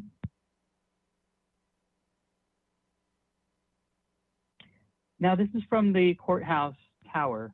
We did some view sims here. So again, on top, what's there currently, down below, previously presented, and pan up, and we'll get our new proposal to contrast with what we had before. So here you can see, now that the structure is flattened, you do get a better sense of the solar panel just because the flatter field, and you can kind of get a better sense of that edge related to Anapamu Street, where that parapet kind of pulls things, it kind of shields the structure that's pulled back. And you can see different on Anapamu.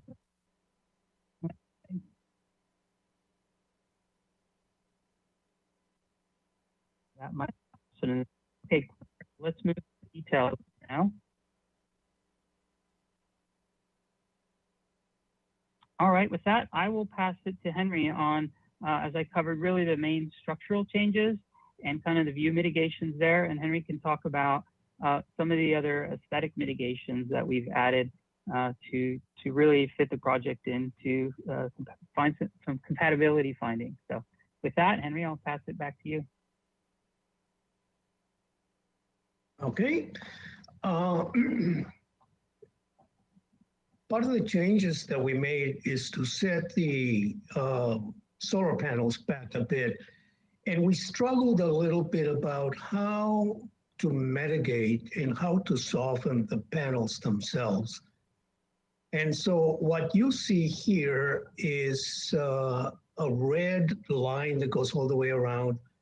And what we're proposing there is to actually put bougainvillea so that it can drape down and make it a little much more aesthetically pleasing with landscaping. And so this is what you would see from a bird's eye view. If we go on to the next slide.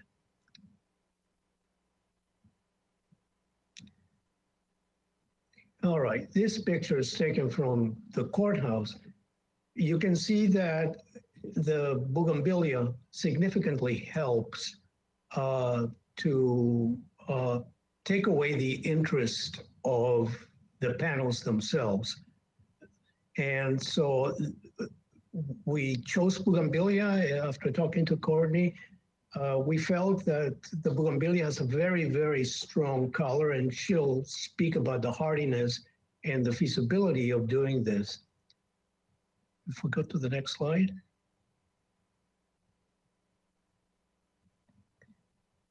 Yeah, this is a simulation showing how the planting would significantly cover both the edges and the underside of the structure itself. And this is what would be viewed from the public from, what is it, not Anacapa Street, from Anapamu Street.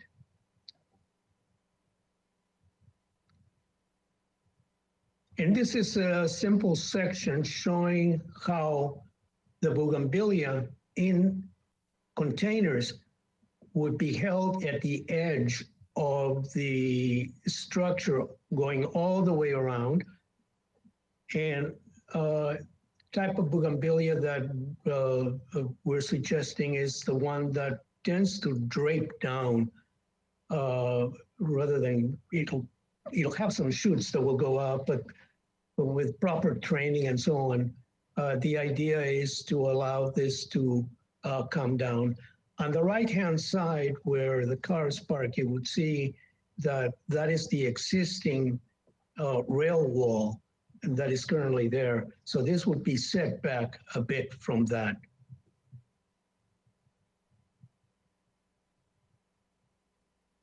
Okay, next slide, if there's a next slide. It looks like that's the last slide. That's the last one, isn't it? Yeah, so conceptually, this is what we are proposing to try to mitigate this. So there were some significant changes that were made from the first presentation to now. And right now we're interested in getting your input and your opinion and to see whether we're heading in the right direction or not. And we'll be coming back to you in the future with some more details about how the containers will be hung from the edge of the structure, going all the way down to the, with the vines going down to the bottom. But although we have some ideas, we need to see if you agree with the general concept. Great, thank you. Any other, does that complete your presentation?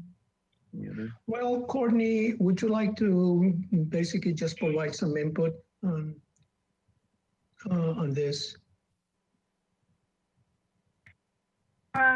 Sure, I think Henry and Ed did a great job of covering everything, but I think we're just at a concept stage right now Henry mentioned. So the idea is that we like the bougainvillea because it's extremely hardy and very vibrant. There are lots of other options for plants, but somewhat limited selection of species that can withstand this type of growing environment. So we're really looking for something that will be successful and will last. And we've done a lot of roof deck projects, and in particular renovations of existing buildings with new planters, irrigation reservoir systems, et cetera. So that's what we're looking at doing here. Look forward to your comments. Great, thank you. Thanks, thank you, Courtney and Henry. So, you know, we can't deny what the project is. It's a fairly large structure on top of the roof. We really commend the design team, and really, I mean, the major move is really coming up with an alternate just kind of layout and how to support the panels. So really that flattening of the structure is nearly 6 feet in reduction of height on the high end. And hopefully in the Sims, you can really appreciate the big move that was. And then we really had a lot of fun kind of brainstorming multiple design solutions with Henry and the team.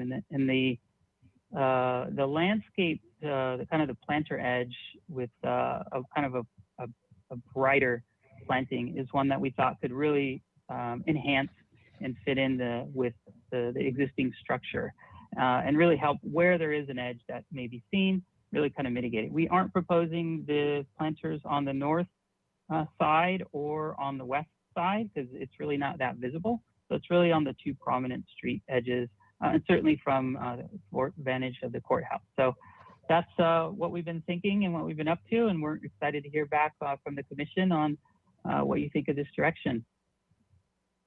Great, thank you. All right, so with that, let's go into public comment. So open public comment, and any member of the public wishing to comment on this item, please follow the instructions here and raise your virtual hand. Thank you, Mr. Chair. Again, if you wish to speak, please raise your hand using the hand icon on your GoToWebinar control panel, and I'll call on you and you'll have 2 minutes to speak. And I currently do not see anyone who's raised their hand for this particular item. I will ask Ms. Plummer if she received any written correspondence. Thank you. Thank you, Ms. Gokinda. And Mr. Chair, I did not receive any written correspondence on this item. Okay, so with that, we'll close public comment and back to the commission for questions. Commissioner Uli. Question for the applicant is, what angle are the panels proposed to be mounted? 10%, 15, 20, 30, 40, 45? What's the angle of those panels? That's a good question. So if I can find it. I don't have it in our documentation package. Just quickly looking at it here. Oh, I do find it. It is a 5-degree tilt, so it's very subtle. And then, Mr. Chair, part of my interruption, I would just ask or invite Mr. Lenny and then Ms. Miller to turn their webcams back on to be able to answer questions as well.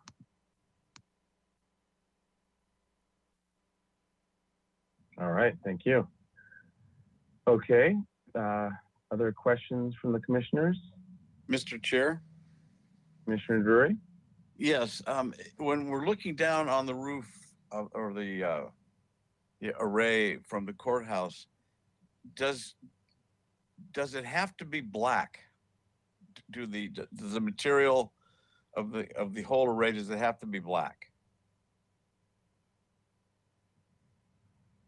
I might pull in our engineering team. Ty, is this one you want to pick up? Yeah, black is the standard color for solar modules. The only other option would be a dark blue, which looks probably fairly similar. So we can't go with red oxide? Unfortunately not. Okay, that's my question. Thank you. Doesn't Tesla make a Spanish tile we're trying to make a Spanish style solar that functions at 20% of regular solar. All right. Okay, so Commissioner Drury, you're done with your question for now? Questions? Thank goodness, Other yes. questions? All right, other questions from the other commissioners? Yes, thank you. Commissioner Lundy? I'm concerned about the red fringe of bougainvillea around the roof, because it won't always be a red fringe, I assume. You've got a growing period and you've got plants that don't make it and they die and whatever. And I have had bougainvillea die at my home and they end up being nothing but a brown clump of sticks. And I am fearful that we would be putting something up there to act as a visual barrier or transition or whatever that actually won't work out. And it concerns me a lot. I just don't know that bougainvillea is a sure bet to be there all the time. And I'm not sure that I want to park my car under bougainvillea either. So, my question is, have you thought of other materials that might be more appropriate or more enduring that would go up there? Okay. Whitney or Henry, is that one you want to pick up? Well, there's bougainvilleas, in fact, across the street in the courthouse that have been there since the 1920s. And of course, they're planted in the ground. And I've had some bougainvilleas in my house as well.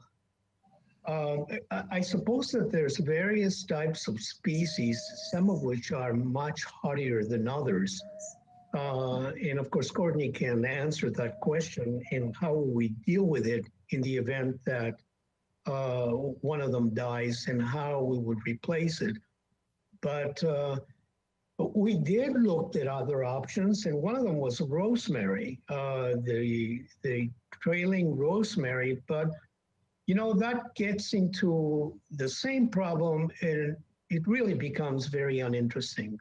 The idea is to, whatever the vine is going to eventually be, is to provide enough strong color to basically distract from the panels themselves.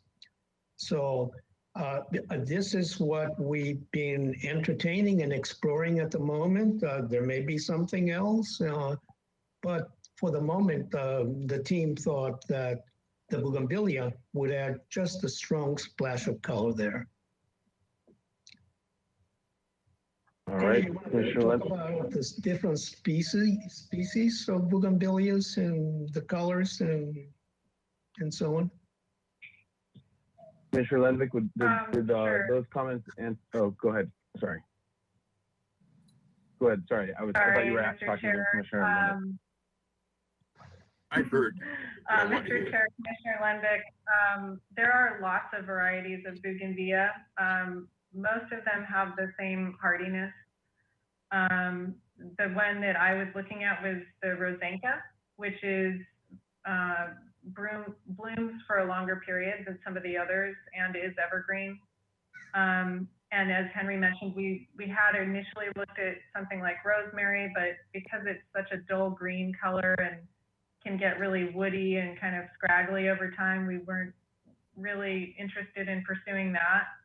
But we are at the concept stage as well. So at this point, we're really looking for feedback on, having planting around the perimeter as a concept and as an idea and something that's, vibrantly colored.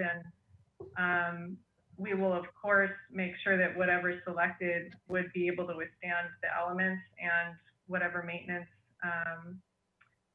would be happening on the roof.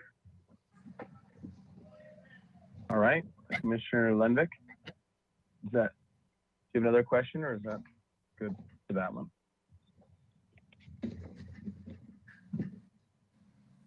Hear me? Yep.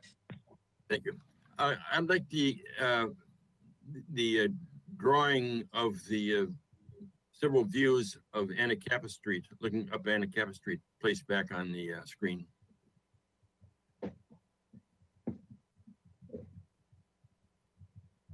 Anacapa or Anapamu? Anacapa going down towards the Anacapa going down. And there was a view of existing and a view of the, yeah, there was.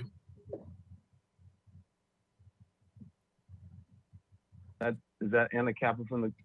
That's Anapamu. That's Anapamu. Go to the bottom two. There we go. So the middle one is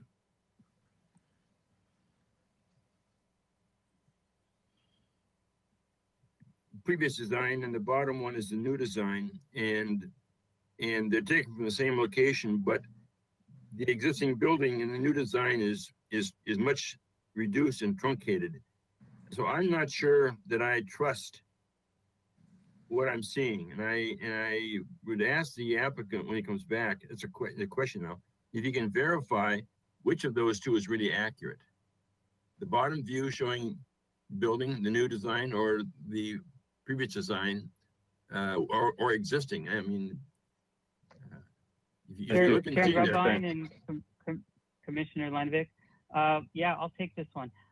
We did actually. I think what you're seeing is, we wanted to be honest, is what was presented last time, and it was modeled too tall, honestly. So yes, the team did catch that, and we were fine to have that discrepancy shown clearly here and not correct what you previously saw. But the bottom presentation is correct. You can see the proportion, particularly on the ground level of the building. So the building proportion has been corrected, and certainly the proposed solar array on top is correct. So you do see that. It's subtle, but in some views it is more prominent than others. So if the commissioners wanted to flip through those things again to take a closer look at that. But yes, you did a very trained eye. You did pick up on that. So thank you for the question. Go to the elevation shot that's existing. No, without any array on it. There's one more. There's a third elevation shot. Scroll up a little bit if you could. Yeah. Well, there was that isn't in the same location. It's a different location. Yeah, it's close. Perhaps the next slide, we could take a look on the other side of Anacapa.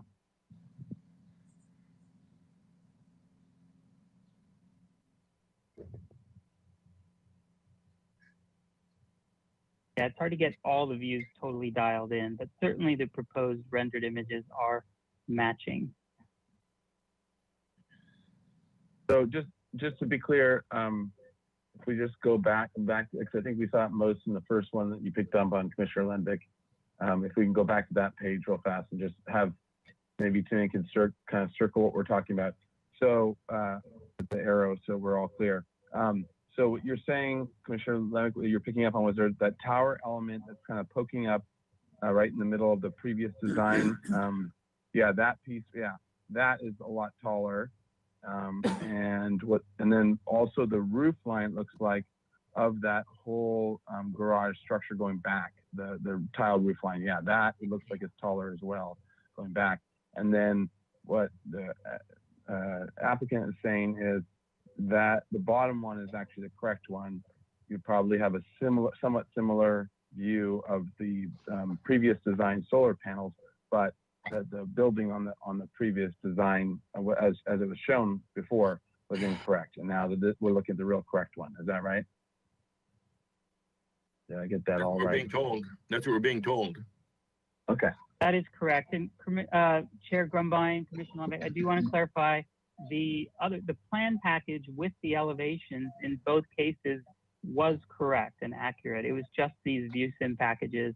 When we did the new proposed simulations, the team picked up on that discrepancy. Okay, thank you. Commissioner Lenvik, does that answer all your questions? Thank you. Okay, Commissioner Vena. Well, good afternoon. You know, I can understand the bougainvillea and it is beautiful, but up there, I think the sensitivity of it would give us pretty bare and plant material through the winter months and so forth. Other than that, you know, yes, I am a landscape architect likewise, and I love plants and the use thereof.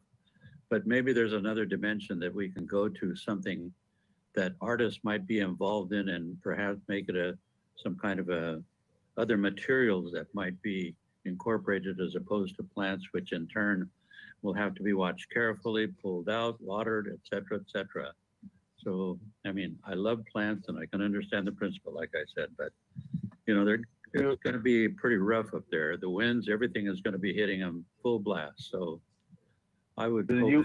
Sorry, Commissioner Vena, just in terms of keeping order on in terms of questions versus comments, do you want, we're still supposed to be in comments, or sorry, questions. Did you have any additional questions before we, then we'll push through and then go on, kick into comments? And no questions. Okay.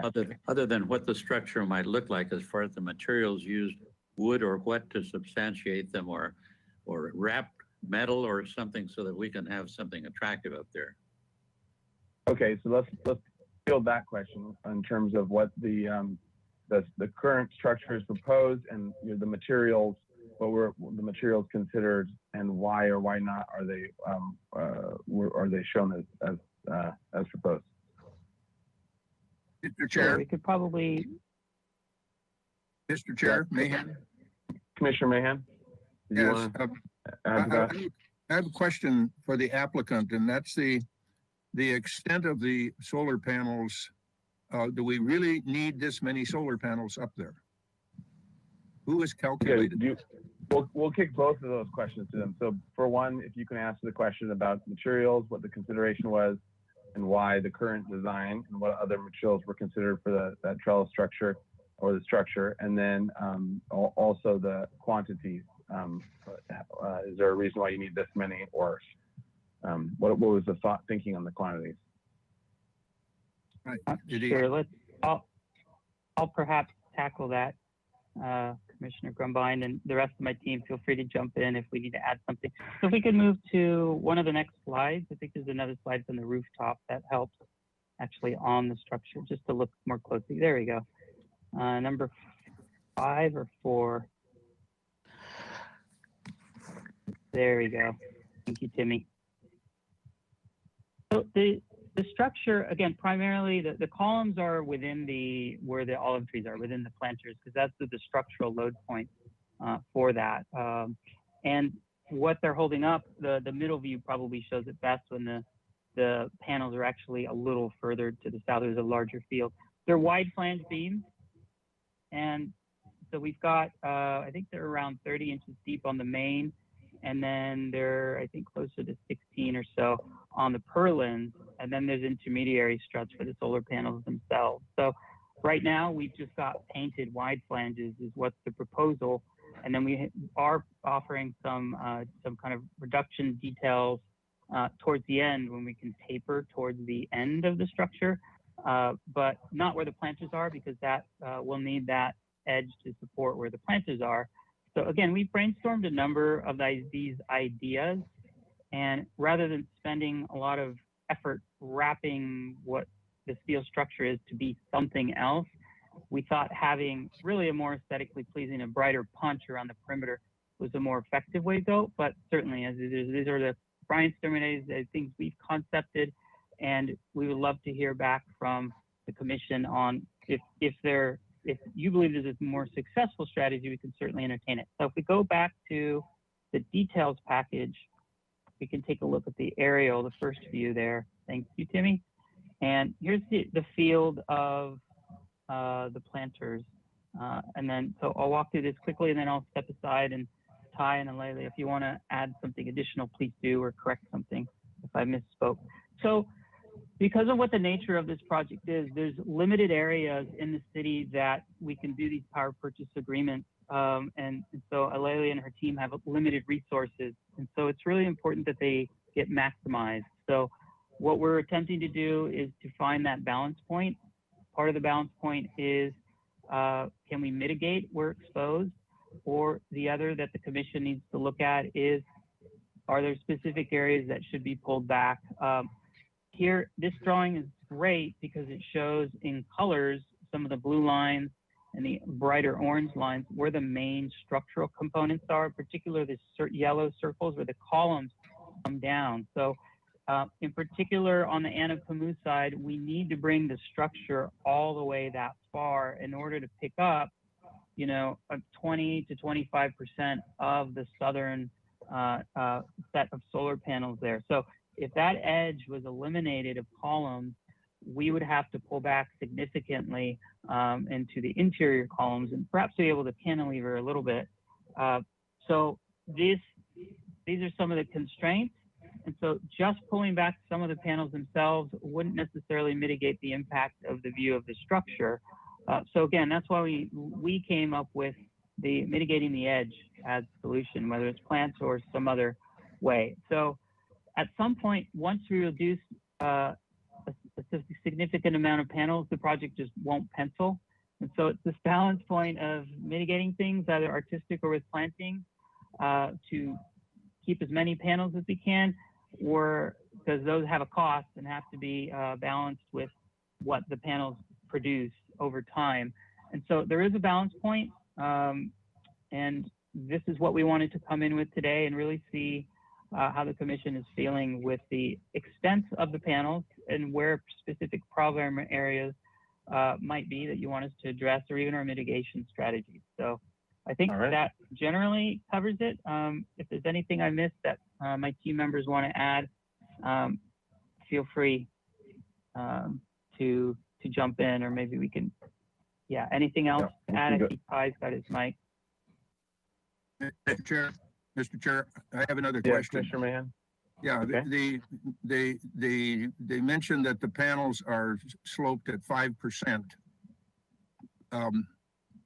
If they were sloped at a greater percent, wouldn't they be more efficient? And if they were more efficient, would we need so many panels?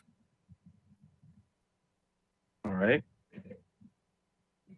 I have solar panels here at our house, and they're sloped at about 30%, and that was considered the optimum angle.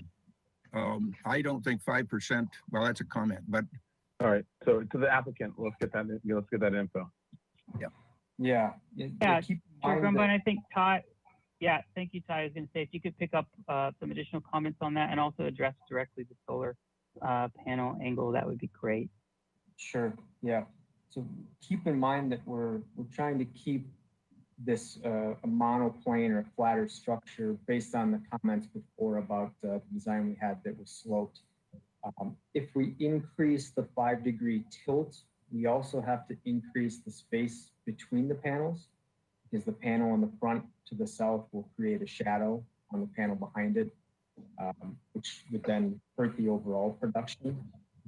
And believe me, we went through a lot of different options and looking at different tilts, but spacing them out would increasing the slope would force us to have bigger spaces between the modules, and there would be less modules and less energy production, which goes back to what Ed had just mentioned about meeting the financial goals for the city. Okay, thank you. Commissioner Uli? Thank you for that. That's helpful. And thanks for landing on this particular drawing. I take it that this is a quasi section and that 8'3" dimension is from the parking deck to the bottom of the major support beam. Is that correct? That is correct. So my question is, can the entire structure afford to be lowered? I think the building code has a 7'6" clearance. So my question is, can you afford to lower it a foot or 6 inches or 8 inches or something? Go lower. How low can you go? Yeah, there you go. I can play some. It helps. The 8'3" came from working with the city's parking folks, and they wanted to make sure that it was van accessible, and I believe that's where the 8-foot queue came from. That being said, from a structural standpoint, it may be possible to lower it.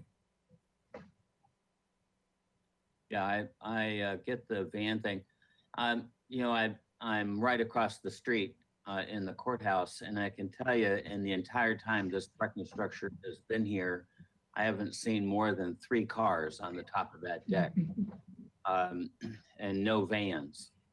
So it seems to me that if our interest, well, I'm getting into comments, I'll stick with questions. Sorry, Mr. Chair, slap my hand. All right. All right.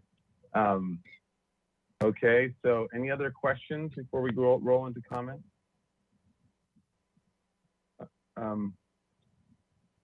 All right.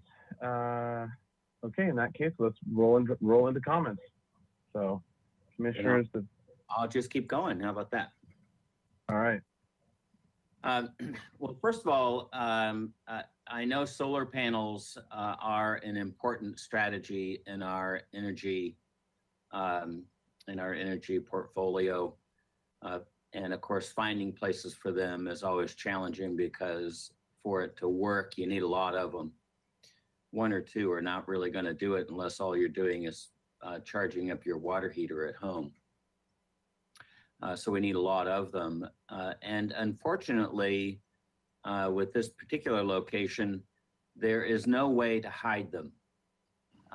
It doesn't matter what edge you're going to put on this structure, you're still going to see it from the courthouse tower or from the penthouse at the Granada building where our good friend lives. So you're not going to hide these things. They're not going to go away. You can't make them invisible. So it seems to me what we should be striving for is to reduce their impact from the much more traveled way, and that's the street. This structure should basically disappear. You know, if we could make the parapet higher or put a detail on the parapet to hide the structure, then many more people would not perceive that it's there. You know, the several hundred people, maybe 2,000 people a year who go to the courthouse tower, you know, they'll see it and say, oh, the solar panels. And, you know, our good friends who live on the top of the Granada building, you know, if they're looking out that back window, they'll see them too. But the greater impact is from the street. So my feeling is that whatever can be done to lower the structure and mask the structure either with parapet or with some other faux detail. This building has enough faux on it that we can certainly afford a few more faux details to hide it. Then I think we would be better off. Because my feeling is these panels are going to happen on this building whether we like it or not. So you know, we need to be proactive and get it to disappear. All right, thank you, Commissioner Early. Chair, Mr. Chair, Commissioner Mahan. Yeah, I mean, I tend to agree with that. However, I believe that moving these panels back from the edge is going to help to hide them from the street. The way they're designed now, they come pretty close to the edge of the building. I'm talking about the Anacapa edge and the Anapamu edge. And if they could be moved back from those edges, 20 feet maybe, or whatever it is, whatever would work with the structure, that would really help to hide them. And I do believe that angling them at a higher angle, at least the ones that are closer to the Granada Theater, those aren't visible from either of the streets. And if the angle could be changed to be more efficient, then we could use fewer panels. And I think we need somebody who's really smart about this needs to do a study and figure out what is really the optimum use of the panels, and in such a way that it will minimize the number of panels that are up there. And that's, I think that's what our applicant needs to proceed to analyze. Thank you. All right, thank you, Commissioner Mr. Mayhew. Chair. Commissioner Drury? Yes, I agree with those comments. And I have a question of the applicant. How close are they to the parapet edge in the new iteration? Which parapet edge are you talking about, Commissioner Well, Drury? either Anapamu and Anacapa. How close Okay. are the panels to the edge of the parapet? This is for the applicant. Yeah, if we could reopen up the applicant's mic. Thanks for causing problems, Commissioner Drury. I'm sorry. Thank you, Chair Grumbine, Commissioner Drury. All right. Sure. Yeah, this is a good view. Thank you, Timmy. So on the north edge along Anacapa, you can see there's an existing structure about a third of the way up. So we're not going any further than that. I believe that's about 8 to 10 feet away of the parapet. I'm sure we have an exact in our technical plans. On the southern southeastern edge along Anapamu, again, because those 3 yellow dots are there, we are right at that edge with the parapet. Okay, thank you. So that feeds into my comment, Mr. Chair. I think that Commissioner Mahan is right. I don't think it has to go back 20 feet. I think if it went back 10 feet from the edge of either parapet, both the Anapamu and the Anacapa elevation, I think that you wouldn't be able to see it from the street. You wouldn't be able to see it from across the street on the county building or the library, in my opinion, or it would be a much lower profile. And actually, just to add to, or not add to that, but be part of that, can you scroll down, Timmy, to the view, the different views again, so we can see it one more time? Just because we're talking about what we can and can't see from street level. Yeah. So there's that one, and then there we go. So from our Anapamu shots, okay. Right. And then, okay. And then there's the so that from the courthouse corner there, then you're not seeing it at all with the new design currently on the edge of the of the Anacapa. Yeah. And I want to also, before we get too pejorative, I want to congratulate the applicants for hearing us in the first place and moving things back a bit. I mean, this is maybe as far as we get to go, but it certainly is a far step better than it was the first time they came before us. And I want to also say that it's a great pleasure to see Courtney Jane Miller and Henry Lenny, even Ed. I mean, we don't get to see people that we know anymore. And I hope that I would go with. I think the ideas that have been promoted, both the plantings, a decorative edge on the Anapamu and Anacapa side. I think if there was maybe a civic idea of creating some sort of a decorative screen that would be faux, and I think that Commissioner Uli said there's plenty of faux. We could use some more.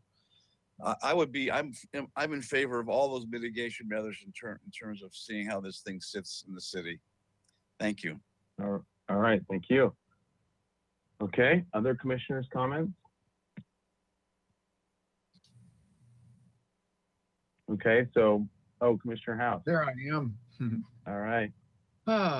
Where to start? Well, I agree with a lot of those comments made. They've been very good observations. It's still an engineering solution, but I think it's going to be hard to find a design solution, an architectural solution that is an improvement to the building or to what you would see from the courthouse. So I think we have to work within the limitations of this proposal. And I think that the solar collectors are a very important component of the city's commitment to sustainability. So I fully support the objectives of the project. I also fully understand the trade-off between angle of the panels and panel spacing. The only thing I would wonder there is if the panels were tilted to a more efficient angle and necessarily spaced further apart, would it save money to use fewer panels to generate the same electricity? So I would wonder if that's been looked into. But I myself have done sun angle studies to see how far panels need to be moved apart as you change their angle. So I understand that well. I would also really hope that somebody in the city gives serious consideration to whether or not there needs to continue to be parking on the roof deck. If it's habitually underutilized and the solar panels are very important, and access and maintenance is an important consideration, and eliminating the cost of a lot of structure, maybe it makes more economic sense to just put the panels on the parking deck. If we are going to continue along the lines of what's been proposed, well, first of all, I'd have to, so sorry, Mr. Chair, but invoke Frank Lloyd Wright again, who said a doctor can bury his mistakes, but an architect can only advise his clients to plant vines. So that is the solution here. That's excellent. Well done. I'm enthralled by the idea of the bougainvillea, and I think that would be very beautiful. And it is evergreen, and this is not a mini climate zone that freezes in the winter. So, you know, I think it could be quite successful. And any other suggestion that's been made in terms of some artist contribution or architectural screen, I think it's just going to look more contrived. So really, of those options, the planting option is the only one I can support, though I think it needs a lot of research to make sure it can work and is going to remain good looking. And it also requires a pretty major commitment on the part of the city to clean up all the falling blossoms, which are abundant, are copious. So once again, a lot of reasons to support just putting the solar panels on the parking deck. So that's all I'll say for now. All right. Thank you. Thank you, Commissioner Lundvik. Thank you. I take the opposite approach of Steve Howes. I cannot envision planting successfully mitigating the impact of the solar panels that we would see from the street and from surrounding buildings. I don't think it's appropriate to try to landscape them away. I think that the comment about pulling the edge of the panels back more from the overhang is something that should be, from the parapet, should be pursued. I think that in some instances, maybe some decorative architectural elements on top of the parapet, let's say on the two alley sides, might be appropriate. I think that I think you got a ways to go for me to say this is going to be a workable solution. You gotta work on it a lot more, and it may be that you got to reduce the number of panels to pull the edge back, so on and so forth. But and I agree, solar panels are an important part of our future, but so is the architecture and the built environment and a lot of other things, important. So I really think you've got to find a better solution. And in my mind, planning is not it to obscuring, hiding, or whatever these panels. The structural steel, I can live with that. I know that there has been some very beautiful structural steel trellis structures built at Cottage Hospital, the new Cottage Hospital, and you ought to take a tour of some of those areas where they're outside sunning areas, so on and so forth. Like on that second floor, there's a big deck in the interior of the building, and beautifully sculpted steel structures up there, trellis structures. I don't recall if they're also on the ground floor or not at the cafeteria, but look at how they have treated structural steel to give it an appropriate character that fits in with the Hispanic architecture. So it's going to be a ways to go here before I'll be able to make the findings or agree to the findings that have to be made that this is appropriate for the EPV area. Thank you. Okay, thank you. All right, other comments? Mr. Chair. Commissioner Mahan? Yeah, Mahan? I'm looking down at this right now, and I think all these little dark blue rectangles are cars. I counted up, I think 23 or 25 of them. What it proves is that there probably aren't too many cars parked on the roof, maybe more than Commissioner Uli said, but it would strike me that needs to be studied. How many stalls do you really need up there?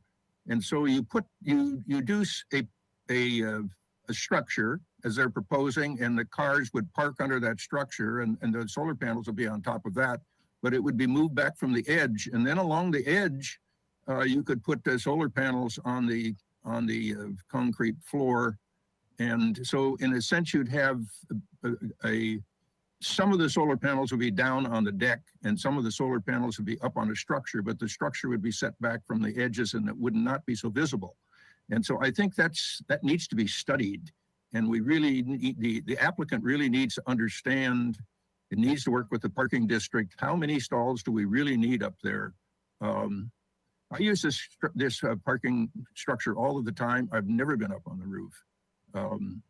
So I hope that the applicant will study that very carefully to see if they can't get rid of the structure around the edge, but maybe have a structure in the middle. Thank you. All right, thank you. Okay, any other comments? So I'll add my own comments now. So yeah, I'm agreeing with most of the other commissioners. What I'm hearing is basically, and I think, well, my summary of it is, it looks like on Anacapa, there's a pretty successful, assuming that the renderings are correct now, it looks like a pretty successful solution for all views from ground level, from down the street and actually, can we scroll to, there's one view I wanted to just confirm down Anacapa when we're all going all the way down the street and looking back. Yeah, let's see, is that it? Yeah, that's it. Okay, so if this view, this model on the bottom is correct now, it looks like all the views from Anacapa and from the courthouse are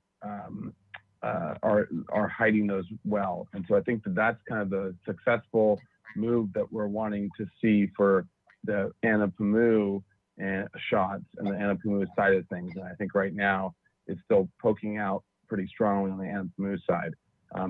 And if that happens, then at least it's solved the number one issue, which is the views from the street and from the general public view. The view from the tower, I think is the secondary, at least from what everyone has said. And everyone recognizes that for the most part, we're just going to be looking at solar panels one way or the other. And so it doesn't seem to be as important and as necessary to solve. One of the things I would add is that there's also an important shot, which is because the courthouse is so far set back from the street, you have if we can go to the shot on the corner of Anapamu and Anacapa, or actually, like from there, I think would also be important to zoom back even further and be kind of with your back right against the fountain. And if that's another shot that I think we need to make sure that we have this kind of success, because I think that this view shows great success in terms of not seeing anything of the solar panels. So we want this kind of level of success as well on the lawn where the fountain is. So in front of the arch. So and then if we can go to the Anapamu shot, I think that one was definitely the least successful, where we're seeing that shot where we're seeing the solar panels strongly above the building. And the comments that I agree with the most from fellow commissioners was, wouldn't it be great if we just either made them go away by dropping them down to the deck at a certain portion if you were able to relinquish some of the parking, or pull them back, in which case you have less solar panels. But assuming that you've already maximized your tilt and the spacing and all that, assuming that's been maximized, pulling them back would be the next option so that you didn't see this front strong edge. And I would be hesitant to support something that kept the structure and the edge right here. I think that would only be a worst case scenario, and the current solution it still seems iffy enough when you're really relying on a strong element of planting to hide something. That's sort of playing with fire in my mind, because it's such a strong element. It's not just like a bad corner of a building or a bad alignment or something that you can hide with the plants. This is sort of the prime, the crown of the whole building now. And so it's the most obvious. So it's hard to say we're going to depend on an interesting planting thing that might work, but it also might not work. And if it doesn't work, it's gonna look really bad, or it has the potential to look really bad in my mind. So, so with that, I'll summarize the comments that were made that were the most agreed on, and I think that and then we can discuss if there anything else needs to be added. So, the first comment was that everyone's in strong agreement about the need for solar as a thing that we're positive about, but wanting to hide it as best as possible. But we understand the importance of it in the future of the city. So the design as submitted for Anacapa seems to work, and I guess I should start with the first comment. The overall comment would be the less we see the solar panels, the better. And if they can visually be gone from the public streets and sidewalk views, that's the ideal and the most supportable solution.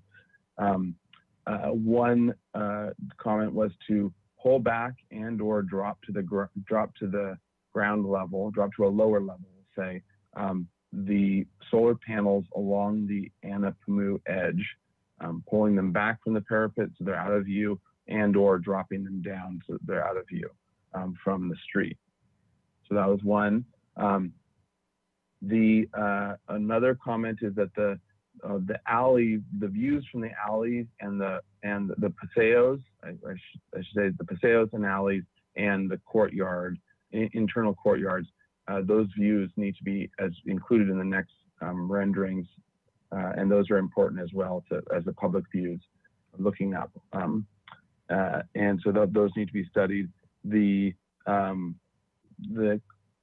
current design of the bougainvillea on the edge of the structure and seeing that structure is not supportable, at least not majority supportable currently.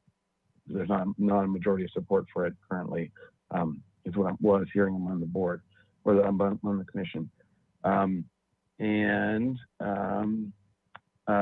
We would also want looking at the actual parking requirements, and with the potential to sacrifice some of the parking spots for the benefit of not seeing the solar panels. Additional study as well was brought up by a couple of the commissioners, wanting to make sure there was all options were exhausted, and that all the tilt and the ability to get use fewer panels, but to get more maximization of the energy we also wanted to make sure that that was thoroughly studied to maximize the, in the hopes that we can reduce the panels and that it would still be able to get the same level of energy.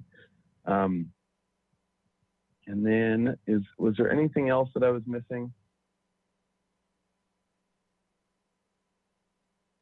Any commissioners, any other additional comments? Mr. Chair? Yes, Commissioner Drury. So I do. I think that we really need to get this right off the bat, because this is not going to be the first. This is not going to be the only project of this kind that the city's going to promote. We need the electricity, and so this may be become a thing, and we really need to get this particular project right and off the ground properly. Thank you. Mm-hmm. Thank you. All right. Any other comments to add to that? All right. Would someone like to make a motion with those comments? Mr. Chair, I will make that. Commissioner House? I will make that motion. All right. Second. Second by Uli. All right. Under discussion. All right. In that case, roll call vote. Oh, Commissioner Lenvick. I hope the secretary has got the essence of what you said, because your comments rambled on for quite a while, and I just hope that we and the secretary and the applicant understand that there's a lot of stuff that was verbalized there, and my concern is that it not get lost. Would you like the comments read back?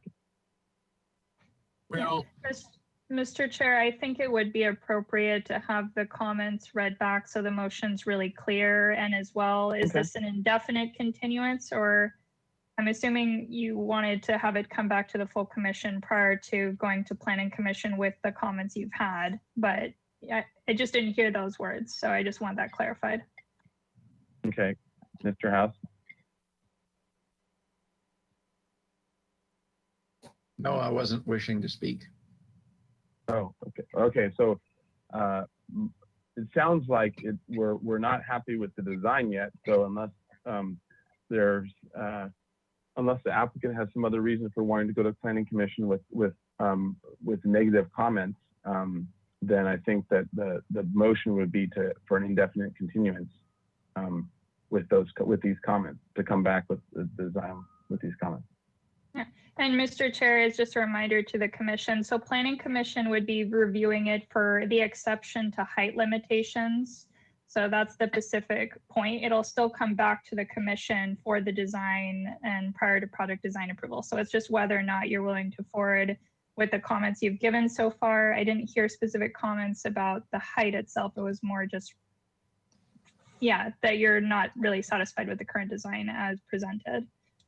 So I'll leave that to the motion maker, how they want to proceed with that. Yeah, I guess that's think, yes, Commissioner House. My feeling is that I think it's probably pretty clear to the applicant that as what was proposed today won't fly, and that they have more work to do. We have an exceedingly capable secretary who will also listen to the tapes to refine the minutes that we receive at the next time we see this project. So I don't know that there's a necessity for spending a bunch of time hearing them read back, because they're in rough draft form right now. Anyway, we could take 15 minutes doing that. And it's not as if we're giving specific information to the applicant, do this, do this, do this. I think that they know they've got to explore a number of different things. So I would also say that I personally am comfortable with the height. I think that's justified, though. Once again, if they come back with a solution that lowers them, then that's a plus. I think that, well, and I think that because the height is actually tied to the solution, or at least could potentially be tied to the solution, I think that at least there's a portion of this that visually seems like, part of the problem is we're not seeing it from all angles as well. We've seen it from a number of key angles, which is good.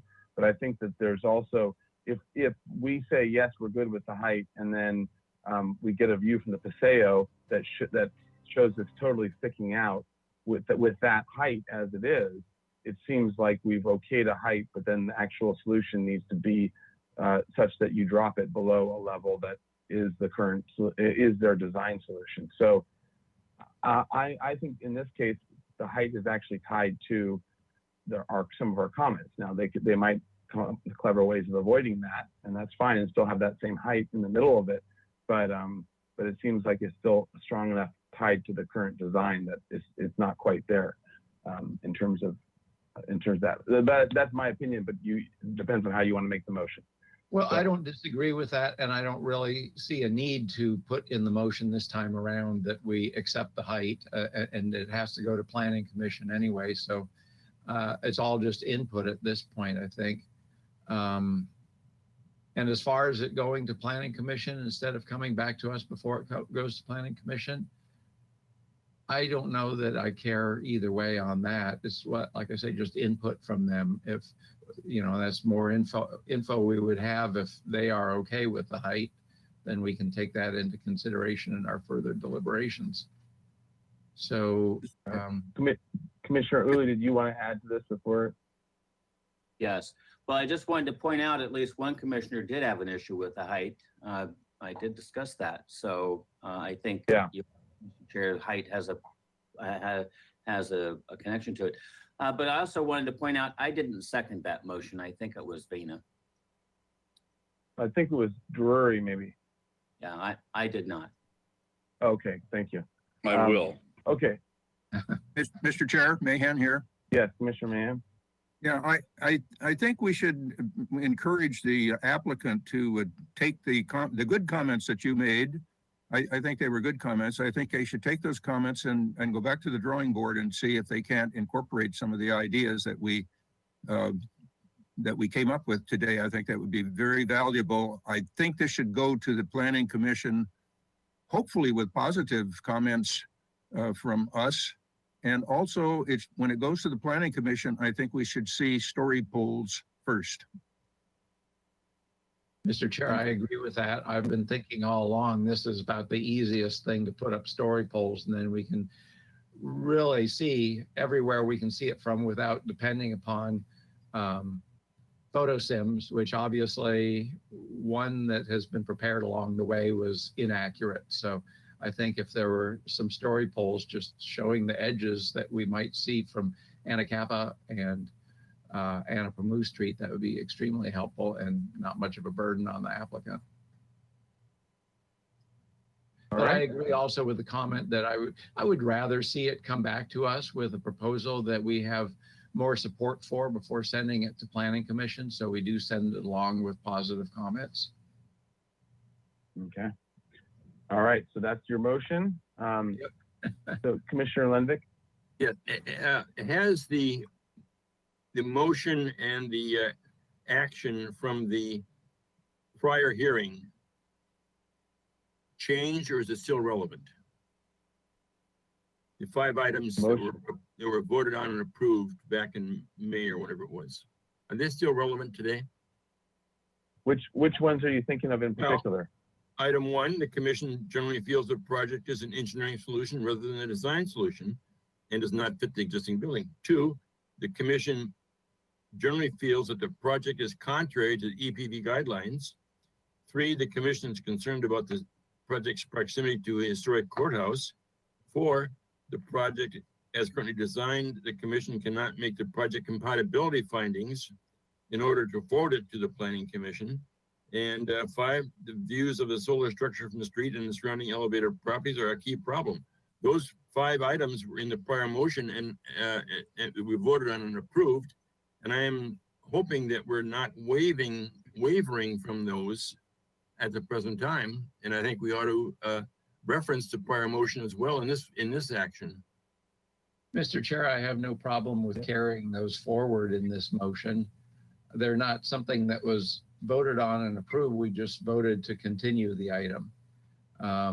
But, I think they're all still relevant, and to the extent they were not part of your comments, it certainly wouldn't do any harm to include them. Mr. Chair, and I think, excuse me Yeah, for butting in, I think they're reflected in Commissioner House's motion. Well, my Yeah, motion that's is what really- I'm trying to get at is that it does seem that it's not, including the exact ones, there it definitely has improved in certain ways. So then you have to get into how it's improved, because we had comments and things were adjusted. And when you look at the before and the after and the last one, without getting into the nitty gritty and talking about how they got this much better, but it's still engineering-ish and in the solution or things like that. I think that's going to muddy the waters moving forward. And I think that we've outlined how and in which ways that they're still not acceptable as these solutions. Yes. Ms. Plummer? So, Mr. Chair, we're quite behind on this. I think it's Yeah, clear you wanted to come back to the commission, and the secretary has your motion. So I think we should just do roll call and then proceed. Thank you.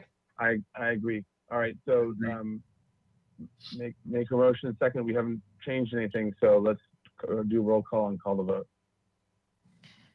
Thank you, Mr. Chair. This is Heidi Riddell. I will begin the roll call vote. Vice Chair House, Yes. Commissioner Mahan, Yes. Commissioner Edmonds, Abstain. Commissioner Uli, Yes. Commissioner Drury, Yes. Commissioner Lundvik, Yes. Commissioner Vena, Yes. Chair Grumbine. Yes. Thank you so much. All That right. is 7 yeses and 1 abstention. Okay. All right. So now we are on to, is this item 4 or 5? 5. Yeah, 5. 433 East Cabrillo Boulevard. Let's see. This is for the 86 room hotel project.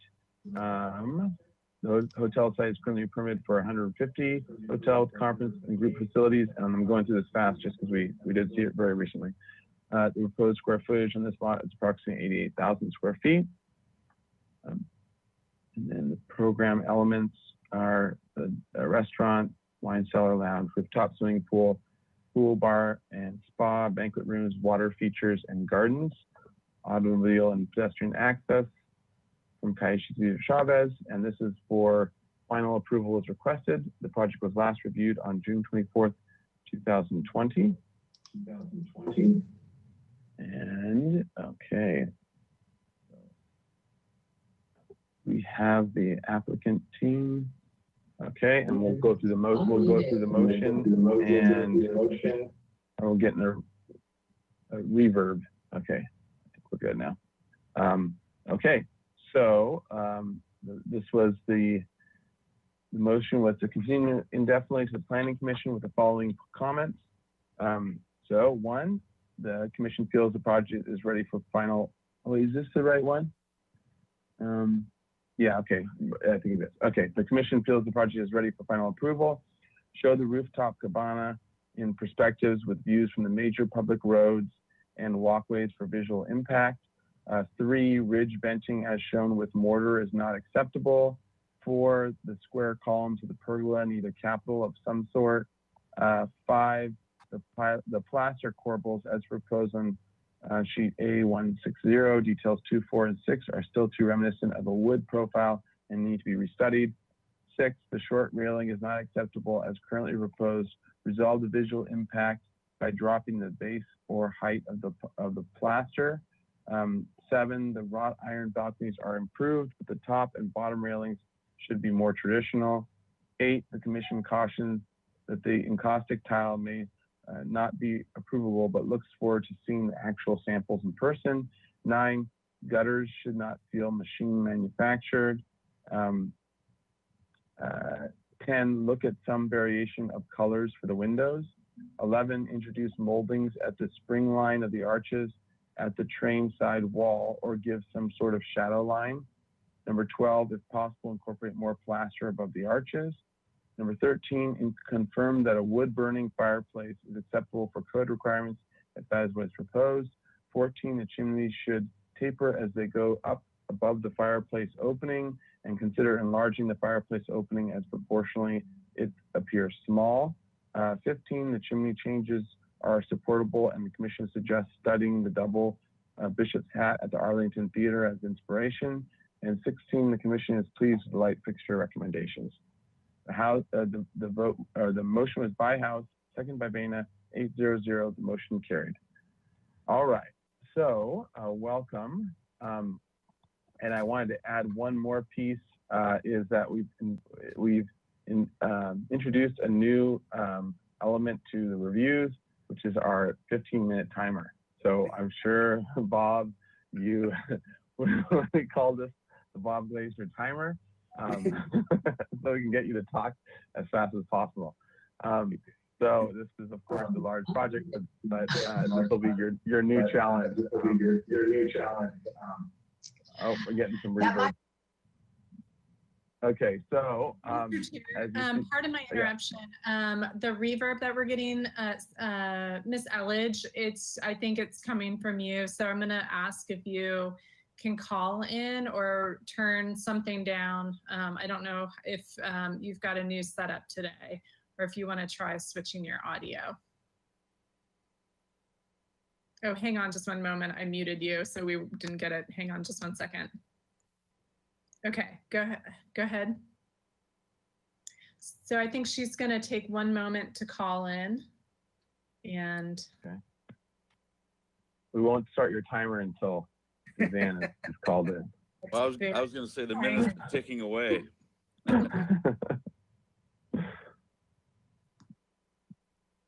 All right, and since this is both, a very large project, and you're going for final as well, we'll actually we'll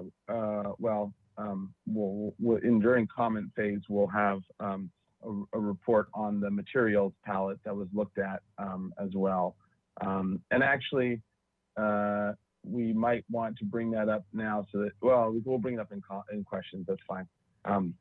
So some of the questions that were from commissioners about the materials, and then we'll go. We've gone through those comments. Commissioner Lenvik, did you have anything? Yes. Well, we're waiting for Ms. Elledge to get on board. I'm here. I would like to make a comment.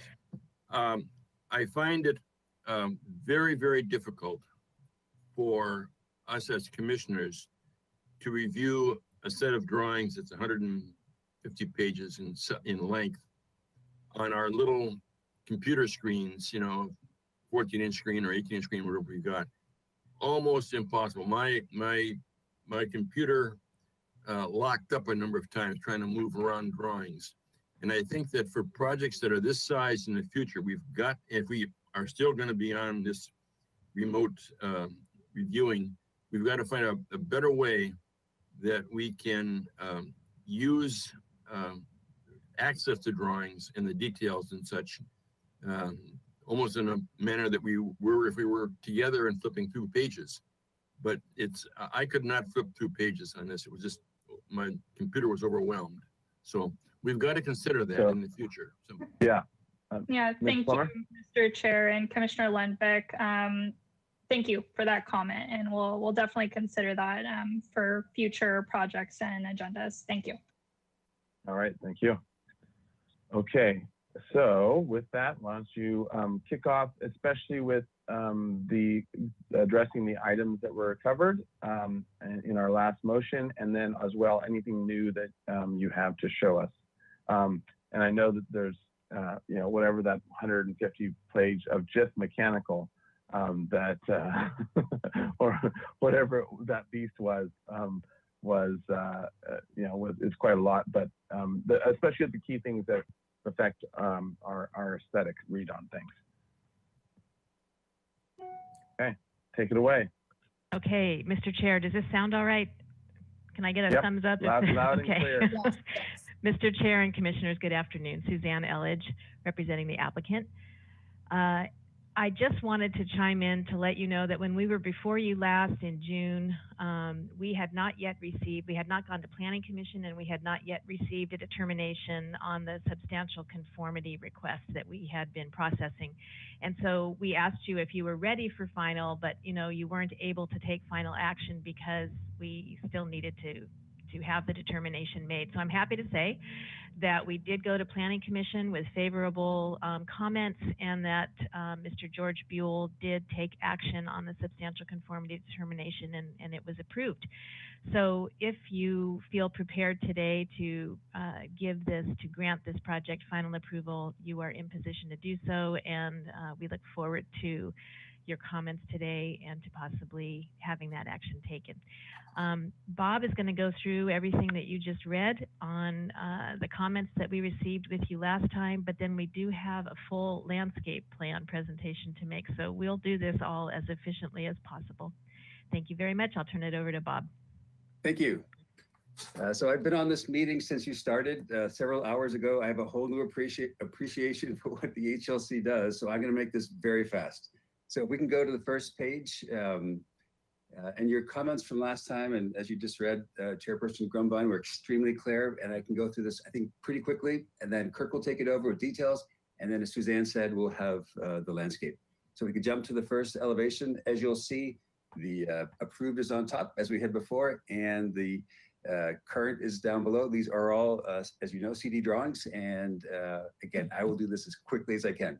You've been very consistent about the corbels. We went back to the drawing board on that and referenced one of my favorite architects, Mr.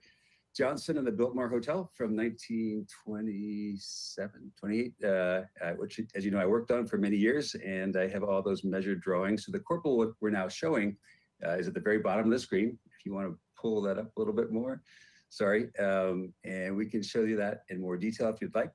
But that corbel is almost exactly the proportions of those two terraces that are over the main arch that goes into the courtyard that's focused on the round tower. We also changed the fireplace box. You can see it's center there, just above, a larger box. And as was suggested, we now have a tapered chimney there.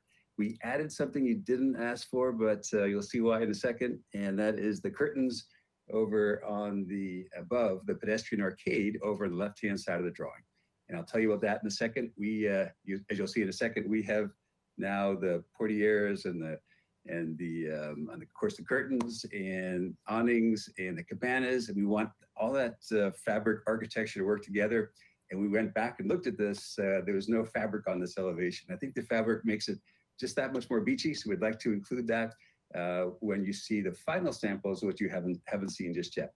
If you want to jump to Cesar Chavez, just two things here on Cesar Chavez. We raised the pots as you asked for, absolutely right. That matches the pot you can see in the photograph on the right-hand side.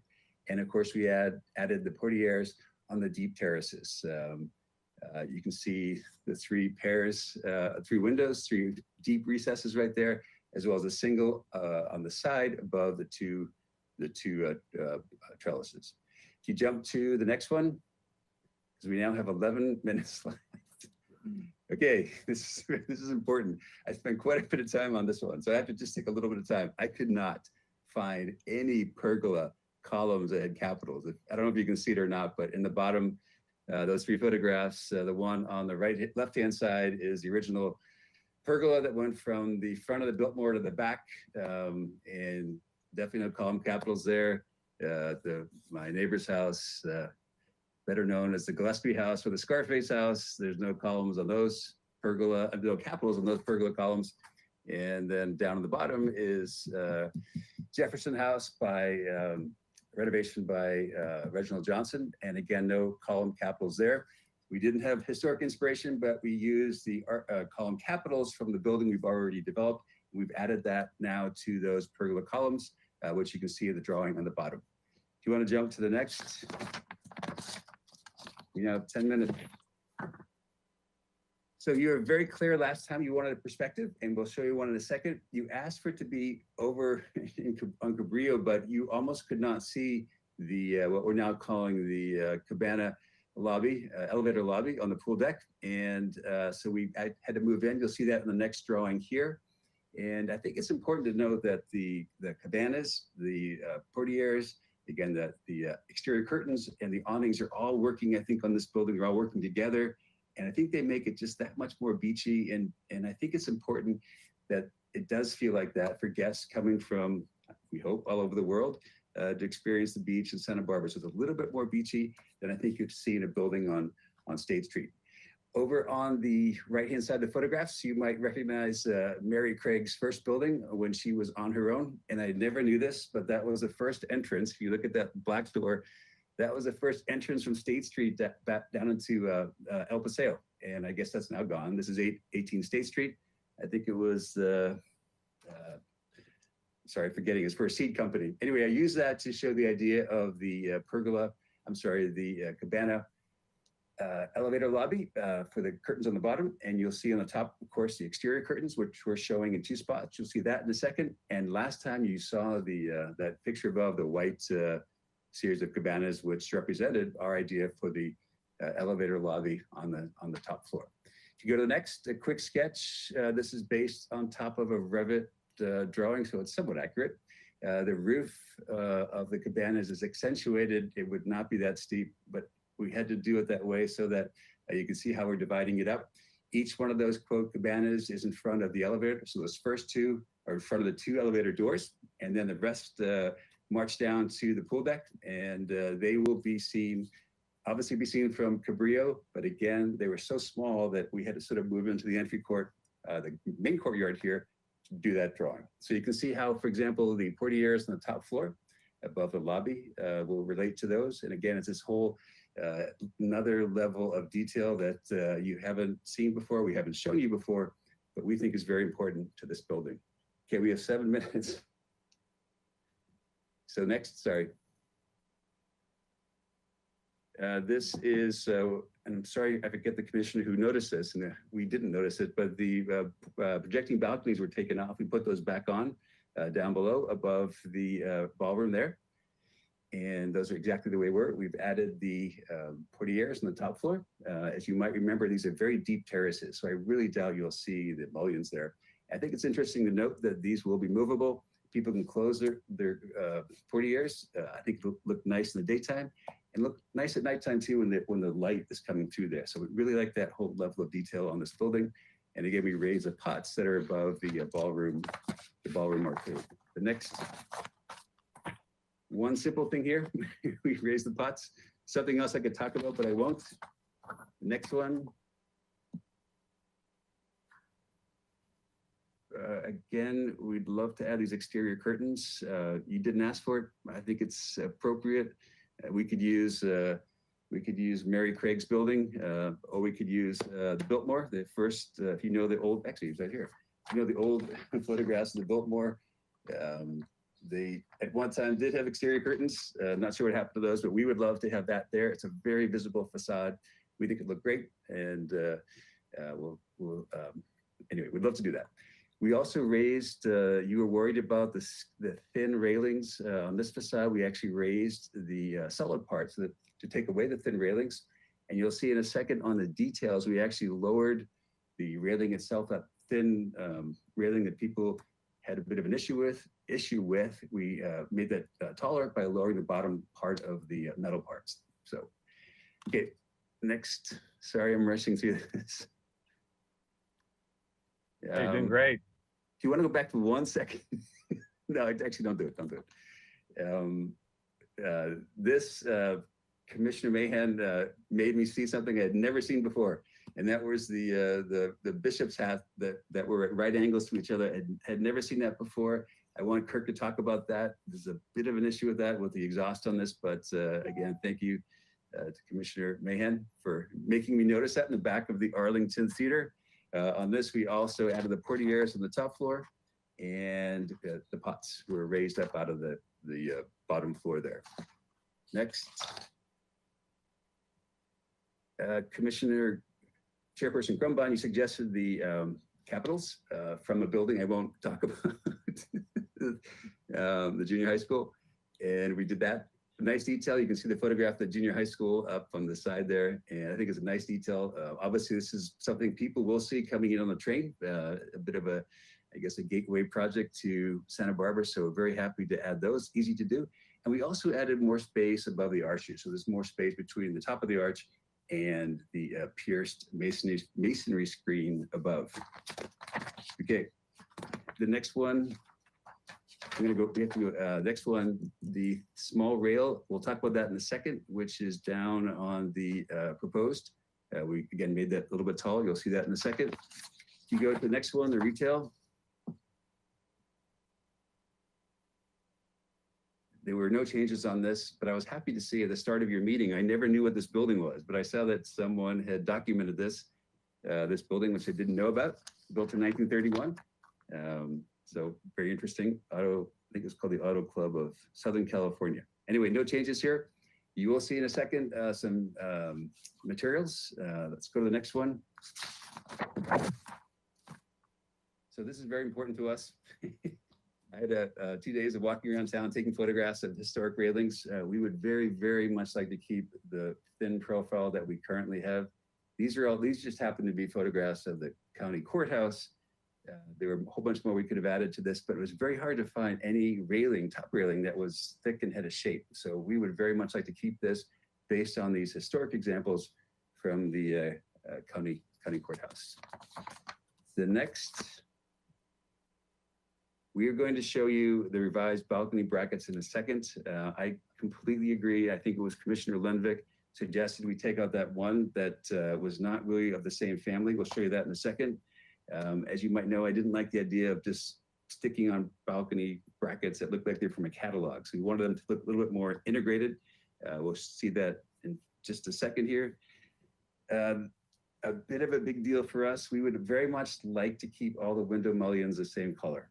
When we started on this project, our goal was to have a variety of window sizes. We have punched openings, we have deep recessed terraces, much like that arch and that terrace above the arch at the Biltmore. We have projecting balconies. We have French doors that are 8 inches back from the facade. We have all this different fenestration, which I think is important given the style of the building, but it's not easy to do given the function, which are hotel rooms that all want to be the same. So we got this variety on all the facades. We thought the fenestration is exactly right. And if you look at the county courthouse, almost all those windows, with the exception of the hollow record doors or some certain doors on that building, they're almost all that wonderful blue color. So we would like to keep it the color that we're showing, which you can see down below there. And I think that's the only thing we're asking not to do, asking you to reconsider if you could, that plus the thin railing on the top. I believe everything else we have done.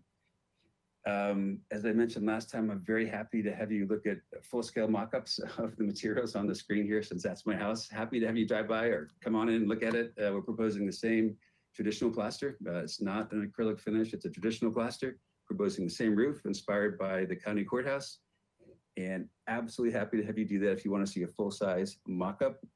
And the last thing I'm going to end with is something that's important to us, and I just want you to consider it, but not make a decision on it. And this has to do with all the materials.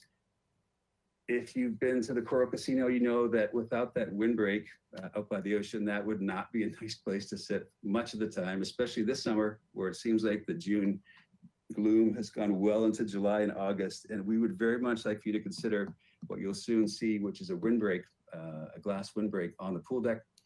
I'm asking you not to make a decision just yet, because I just finished a project in the historic district in Charleston, and the French Quarter in Charleston, and we use the same glass. It's a non-glare glass.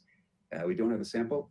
We're asking if you could just wait. We can give you all the samples and you can make a decision then. But I think for guests visiting Santa Barbara, especially this summer, I think it'd be nice to have some kind of windbreak, which we don't have right now. And you'll see in a second, that's 10 feet back from the facade. There's actually a iron railing in front of it, and it's 10 feet behind that. So, okay.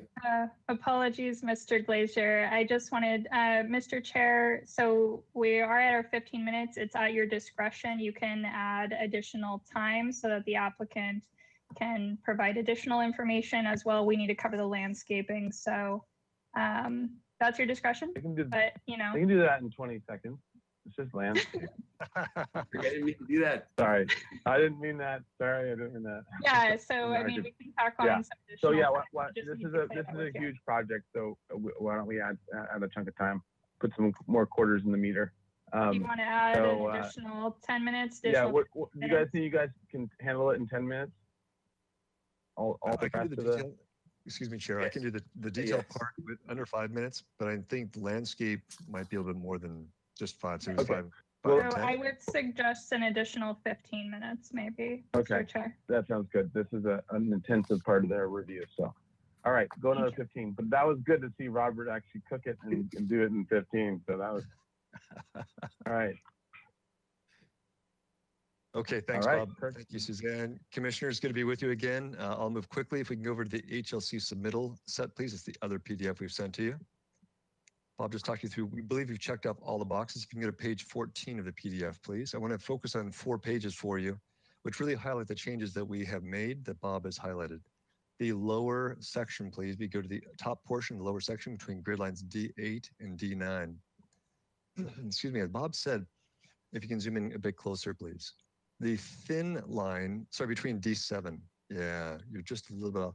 The thin line that's projecting up between D7 and D8, that is the windscreen that is suggested. The dark gray, thicker line to the right of that is an error from Revit. That's a wall component that came up in our model. That is not correct. That's not what's going to be there. What we are proposing to do is from this elevated pool deck, as Bob said, if you're in a chaise lounge relaxing on the pool deck, that cover, that glass cover that would be there, 10 feet back from the steel railing, which is where that dark gray rectangular section is, that's going to give good cover to people who are just out of the pool, wet, relaxing, want to stay on the pool deck. It really will be adding quite a lot to the guest experience. It's integrated with our landscape planting box that's there. So the landscape is behind that, the glass windscreen is there. And that main section yes, the walkway, exactly. That area, that's where guests will be walking from the main elevators through to the rooftop bars. That's our main circulation on the rooftop deck itself. That glass windscreen is very important for the guest experience. Bob just commented on the non-glare glass, so we'll show you samples later. So that's a quick section back to what Bob had just talked about. Go to pages 25, 27, and then 28. We'll start in 25. As Bob said, we did look very carefully at the brackets below all the balconies. We've wanted to provide that poetry, that variety that the commission's been asking for and suggesting. We believe we've done that. We also, as Bob just said, want to make sure we had brackets that felt like they belonged with the whole component. The actual balcony we've discussed before in 2 different meetings. That has not changed. We have 3 different main bracket shapes. This is balcony A, which is on the main motor court in different locations. It has a reverse relationship, the bottom scroll compared to the upper scroll on opposite sides of the main bracket form itself, correct? If you can go to page 27, please. That's balcony type C. Thank you. So this is another type. We use this a little bit more frequently. This is a bit more of a typical. And this has the lower scroll and upper scroll on the same side of the bracket arm. So there's a different relationship, definitely. The balcony itself above remains the same. We can now go to next page, page 28, which is balcony type D. This is a very unique balcony for us. You probably remember this is at the end of the Cabrillo wing on the west side. So it does have it's a scroll where they are on opposite sides of the bracket, but it's reversed. It's flipped over. It's a little bit more of a relaxed form. It's a little bit shallower. And then that works with the upper scrolls, which are just decorative. They go up, correct, up above the handrail. So those are the 3 main. Please, Bobby. Can I say one thing? This is the original. These are the original balconies of the Biltmore. For some reason, all the brackets were changed, but these old photographs were the inspiration. The second balcony bracket was from El Paseo, that's what we call that. So anyway, they're all sort of the same family, and they're all inspired by historic balconies. Well put. You always have good photos, Bob. So even holding up in front of the camera, good for you to My show the walls, photos. my walls are covered. Our email inbox is filled with your photos. Come on. 11 minutes. Back to the issue. So those are the 3 main balcony brackets we now have. We feel there is historic reference for each of those. If you can please go to page 36 of the PDF set. We have listened carefully, upper left-hand detail, please, that elevation. We were able to lower the lower portion of the guardrail. We do have to do a little bit of a detail, different detail. Zoom in a bit more closer, please, in the elevation. So the commission had asked that they felt that the 4-inch gap at the bottom was too much. We've reduced it now to 1.5 inch gap within our half-inch rail above that. That's the minimum we can go to still get a worker to be able to work underneath that, work on the plaster, anything, and also install or disengage the guardrail. So those are a couple of the highlights of the changes we've made based on the previous comments. Fireplace has been changed, as Bob said. Spring lines have been adjusted on the north facade. The double bishop's hat, we were very concerned about mechanical outflow, just getting exhaust to go out, is also concerned about waterproofing. So that's why we've maintained the Bishop's Hat, the stacked ones, in the same relationship to get better flow for mechanical. I went quickly because I want to save time for for Joel to come present landscape. Be happy to answer any questions when the question and answer session comes up. Thank you. Great, thank you.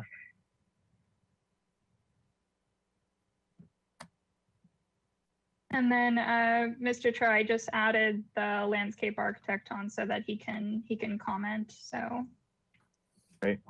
If you'll just turn on your webcam. Thank you, Joel. Perfect. And Mr. Harms, you'll also have to unmute yourself by clicking on the microphone icon. There you go. Very good. Okay. Today, I'd like to take you through as much landscape in a general sense. We have now a full set of construction documents for the site that includes paving materials, details for fountains, trellises, irrigation plans, details for trees and palms and shrub plantings, ground covers, all in a set of about 64 sheets. So we would like to give you more of an overview of what we've updated since we last shared with you, and maybe show you some specifics. And we can always go back and look at some of those other details if you would like. If we could go to page 43, or I guess at PDF 43. So this is the overall plan that we came to you before. We mainly focused on the hotel interior, the arrival sequence off of Cesar Chavez. You can see, basically, we're just building on the same design. What we did not share with you, though, was the area outside that, which is along Cesar Chavez, and the transition area into Chase Pond Park and along Cabrillo Boulevard. And so we now have expanded that landscape. And so that is exhibited in this comprehensive plan. One of the things that we have built upon is the conceptual plan. So really there's not much deviation from the original submittal set that has been approved. And our minor changes are basically some minor grading changes to create what you see here are kind of rain gardens. The idea that we thought we could kind of create these kind of riparian movement throughout the site around the perimeter of the hotel. As a converse, as you move into Chase Pond Park, we have that water element that runs along Cabrillo Boulevard, that riparian area. We thought it would be interesting to bring that context over here and integrate that with the hotel, with the park site from the other side of the open lawn area, or almost like the meadow area. So that is a new improvement on this plan. We also had plaster walls that were running through this landscape, 3 feet high. We were concerned about graffiti. We were also thinking that we could make them actually kind of boulder walls, sandstone elements that would be part of this kind of water rain garden or riparian kind of installation. And so that's what you see exhibited here also as part of that. And that is really the major changes. Otherwise, we've kept the plant materials that were originally proposed. We've relocated some of these plant materials on different areas of the site. And some of the plant materials actually will be moved to other park sites as part of our integration with the Parks Department. If I could now take you to the next sheet, 44. This is actually now a construction document that I can sort of run through the different areas. And I'd like to start with paving. And up in the arrival courtyard, one of the things we were thinking here is a lot of the hotels and towns built more, the El Encanto, for example, use the quintessential red brick paving material. But as we looked at this hotel, we thought about the association with the beach, and we thought about the colors of the sand and the soil. And it made us think about how we wanted to make this feel different than those other iconic installations, but we could still do the installation of the materials in a really referential way. And so you start to see that in this installation. So we basically have two materials that we're using throughout the site. And one of them, I'll use a Bob methodology, is a porphyry material that we would use. It's in a sea green color. And this is used at our arrival court. Porphyry is used a lot in Italy, or comes from Italy in many ways. It's usually gray and red. Here we found this beautiful kind of tourmaline, kind of blue-green expression that we thought was beautiful. It had that reference to the sea, and this is that coastal resort. The other option that we have as you move inside the hotel is to use a sandstone material or a fossil stone.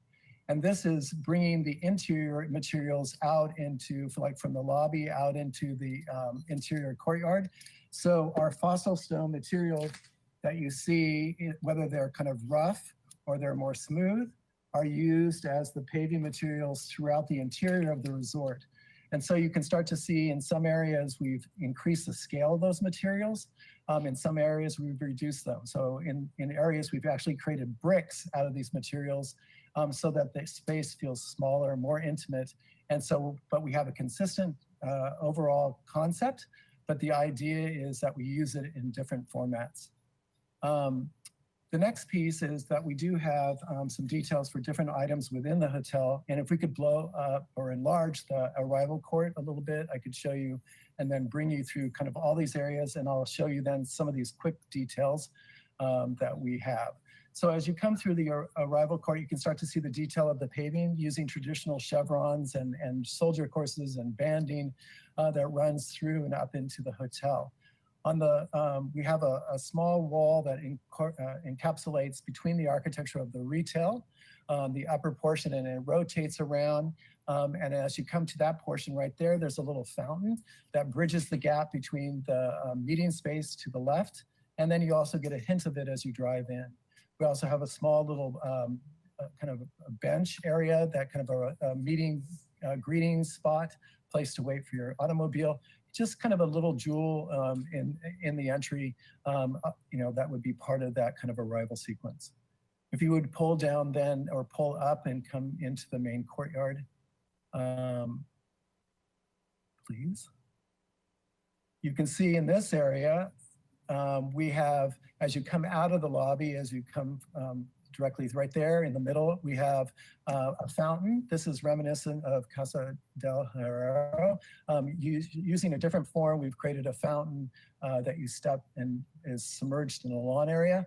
We have a sunken garden out in front of this, and then that is bridged by trellises on each side that are talking to each other, kind of interconnected. And then at the far end, we have an elevated terrace again, looking out to the vista, if we could pull up a little bit more. We have another little fountain out there that's just a round fountain, again, with a more vertical kind of element, kind of a garden element that allows you to have not only an intimate connection with it out there with the noise, but also you can see it visibly from the hotel courtyard and also from the street and the sidewalk along Cabrillo Parkway. As you move to the upper left, we have introduced now kind of in this paved area, if you move to the right, just a little bit out into the courtyard with this walkway that actually connects diagonally between the terrace and the restaurant. We wanted to accentuate that, and we're actually creating kind of an herb garden, kind of a more perennial garden that evokes that idea of food to, you know, food to table. And we wanted to create an arbor, a lightweight kind of arbor structure that has grapes on it. So we'll show you a detail for that. Right behind that, we have actually kind of what we call the garden foyer now. This is a little seating area outside the restaurant. It could be used at any time, but it has a new fireplace, which is kind of just up above the very end of the trellis. And throughout this zone, we have, again, these kind of secret gardens, these walkways that are soft materials. These are all DG pathways, stabilized. And so in these areas, we have little fountains and some fire features that is also brought into other areas on the ground level of the hotel. So now if we could go to specifically to page 66, I guess it is. I'm running out of time. We do have a trellis. These are the trellises in the sunken garden. Again, we're basically matching the architecture detailing. We will scale these obviously for the garden and have concealed structural connections because of the weathering and just making sure that they're detailed correctly. The next sheet is 67. These are, this sheet right here is showing kind of our bench detail. Here we want to use sandstone in a softer form, in a more rounded cobble, as a contrast to the simplicity of the architecture. The detail below that is that little fountain out in the arrival court. If we could blow that up just a little bit, that would be great. What we're playing with, though, is kind of an art form of these little speaking or talking kind of sea serpents.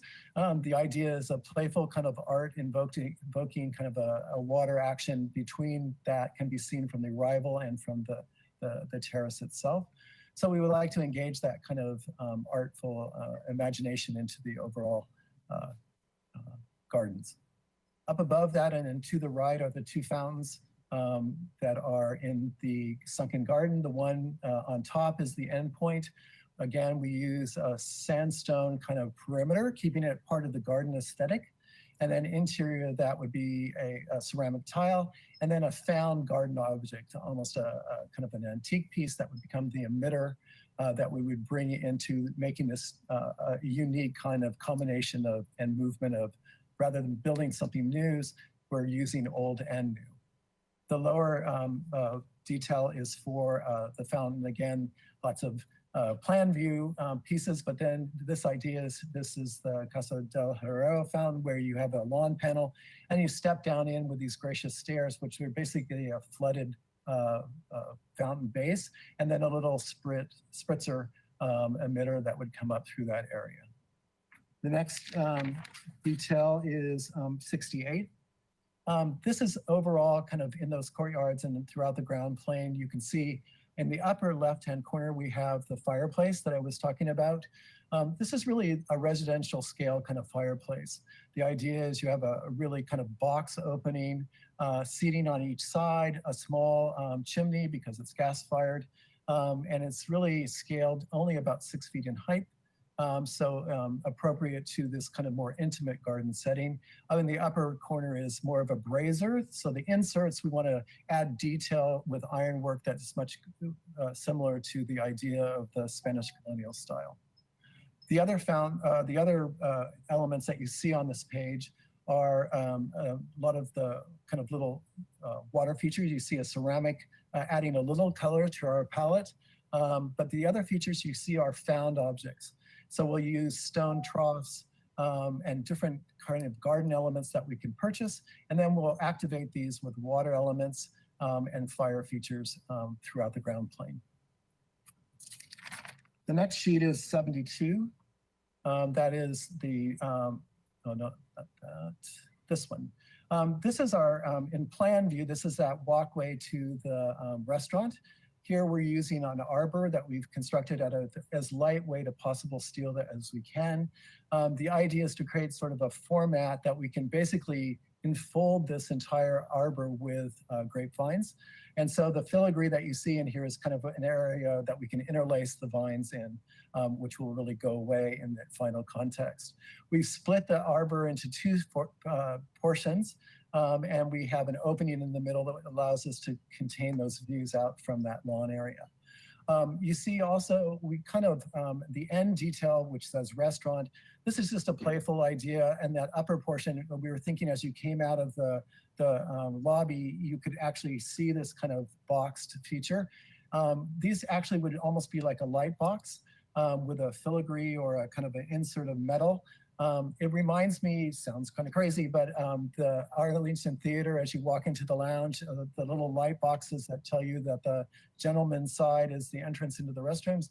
There's this beautiful little detail that for some reason I remember, and I thought it would be fun to take into the outside and use, and whether they become light fixtures or even, we just thought it would be appropriate to engage them in the structure rather than adding another element to the overall composition. The next one is, we've actually already gone through, which is the detail that Kirk shared with you for the glass rail on the upper deck. So if we could go back to page 44, that would be great.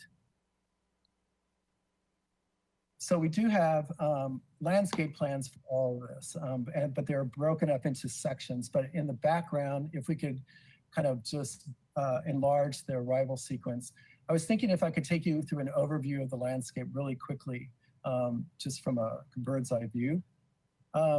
The mainstay of our palette is really quite small when it comes to trees. We're mainly using olive trees. And those are the background trees that you see here along the service area, kind of taking out the backside of the retail that was blank.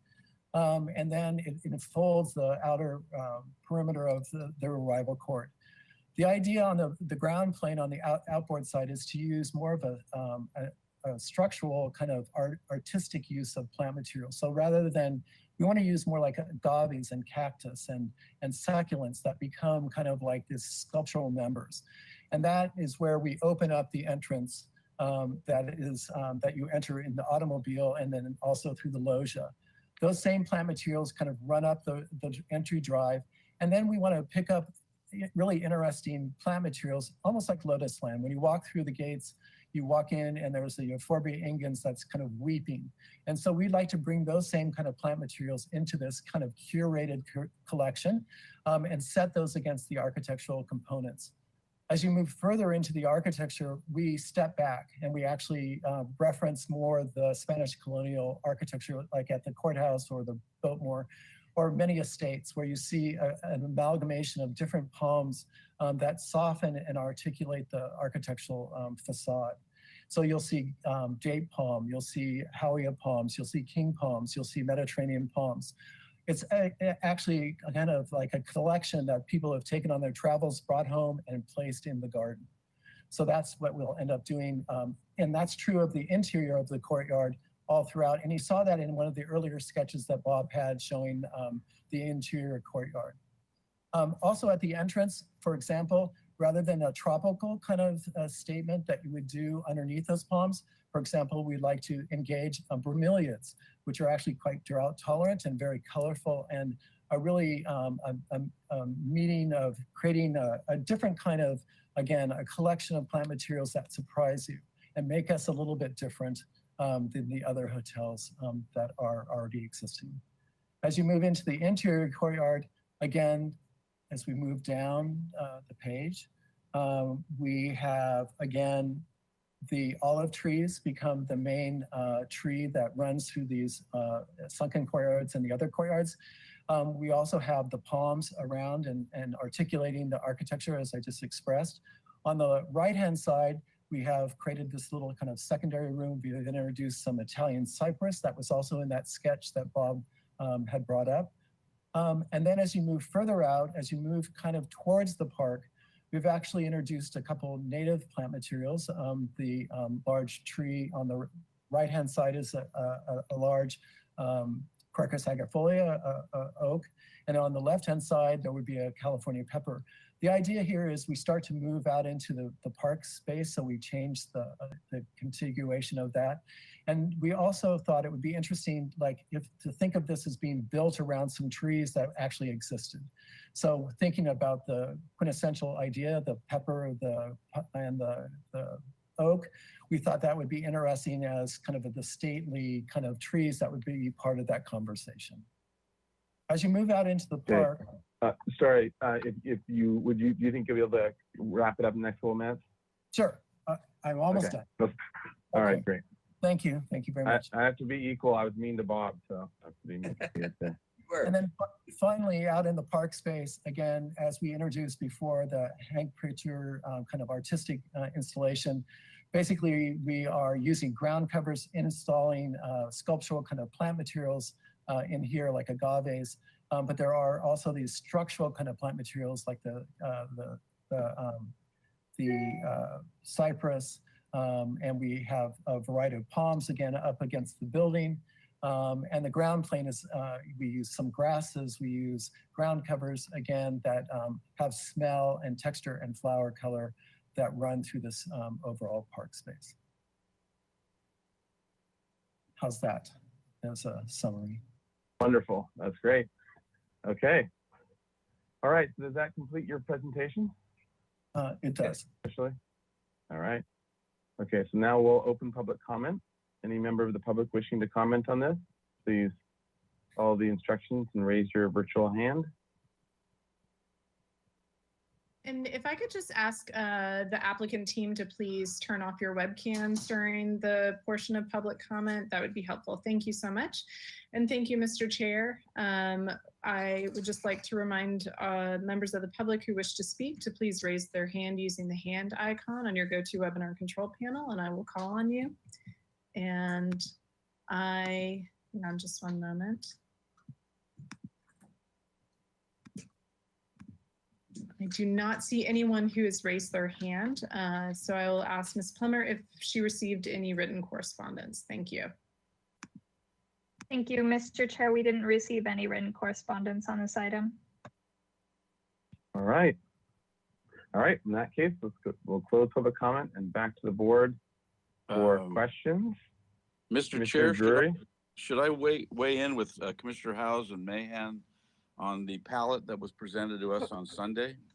You know what? Please do. Yeah, sorry. Yeah, Mr. Chair, I would suggest that Vice Chair House, Commissioner Mahan, and Commissioner Drury include their comments on the sample materials that were presented. Okay. Yeah. All right, take it away. Mr. Chair? Commissioner House. I have another question first. We did not review awning or portiere material or the tile. So obviously those are going to be returning, presumably. And so I'm wondering if the applicant is actually expecting that they're not going to get a final today because we can't give a final and defer those other things to be reviewed on consent or something like that. So I just wanted to get that cleared up because maybe, I mean, we could comment on the things we did review, but that still leaves other things that have yet to be reviewed. Yeah, so why don't we bring it up as a question for the applicant in terms of, is there any anything additional information we're missing on that for that they know the awnings and the portiere and the tile all need to come back, or all need to come, not just come back. Mr. Chair, I would agree with Commissioner Howes. I'm sorry, did I interrupt? Oh yeah, I was just going to see if the applicant had any comment regarding that, regarding the missing or not yet received materials. Mr. Chair, if it's possible to take final action with those items coming back on consent, that would be fantastic. No. Okay. No.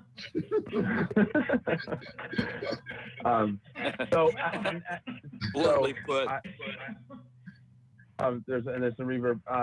So the only action would be for it to return on consent, but it wouldn't be for final approval. It would be for it to return on consent for final approval. That's all the only thing that was there, and we felt that it could just go back to consent. That's one way of doing it, but we can't give final approval. Okay. So why don't we hear the comments and find out? Yeah. Okay. It is possible to do that. That'd be great. With that, okay, sounds good. Commissioner Drury, Sure. Sorry, so my impression of the samples. Wait, hold on, hold up. We're getting some feedback. Uh-oh. Oh, Ellen, I think you're muted. Okay, sorry about that. I just want to check in with Miss Elledge because I think you sound distant from your phone, so you might have to hold it up closer to your ear in order to get good audio quality. And somehow we're picking up more reverb. So I'm just going to ask everybody who's not speaking to please go ahead and mute yourself, and then just unmute yourself when you wish to speak. Sorry about that interruption. Thank you. No worries. All right, Commissioner Drury, back to you for comments on the material.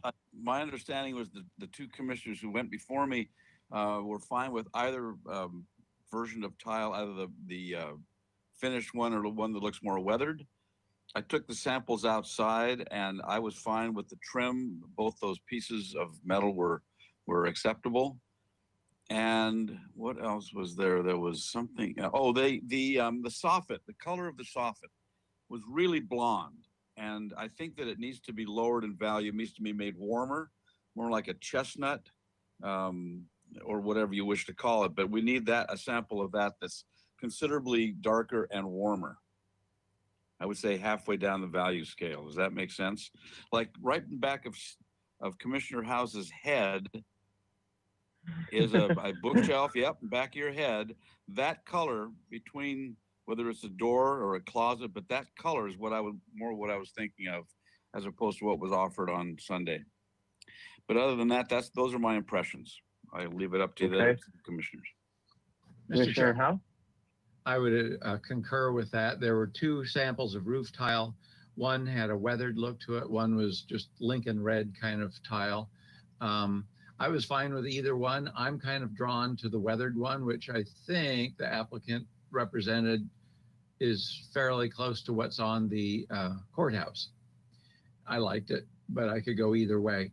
The plaster sample was acceptable. And I agree with Commissioner Drury that the wood sample just needs to look like the picture that he presented of the sample board. That was a good tone.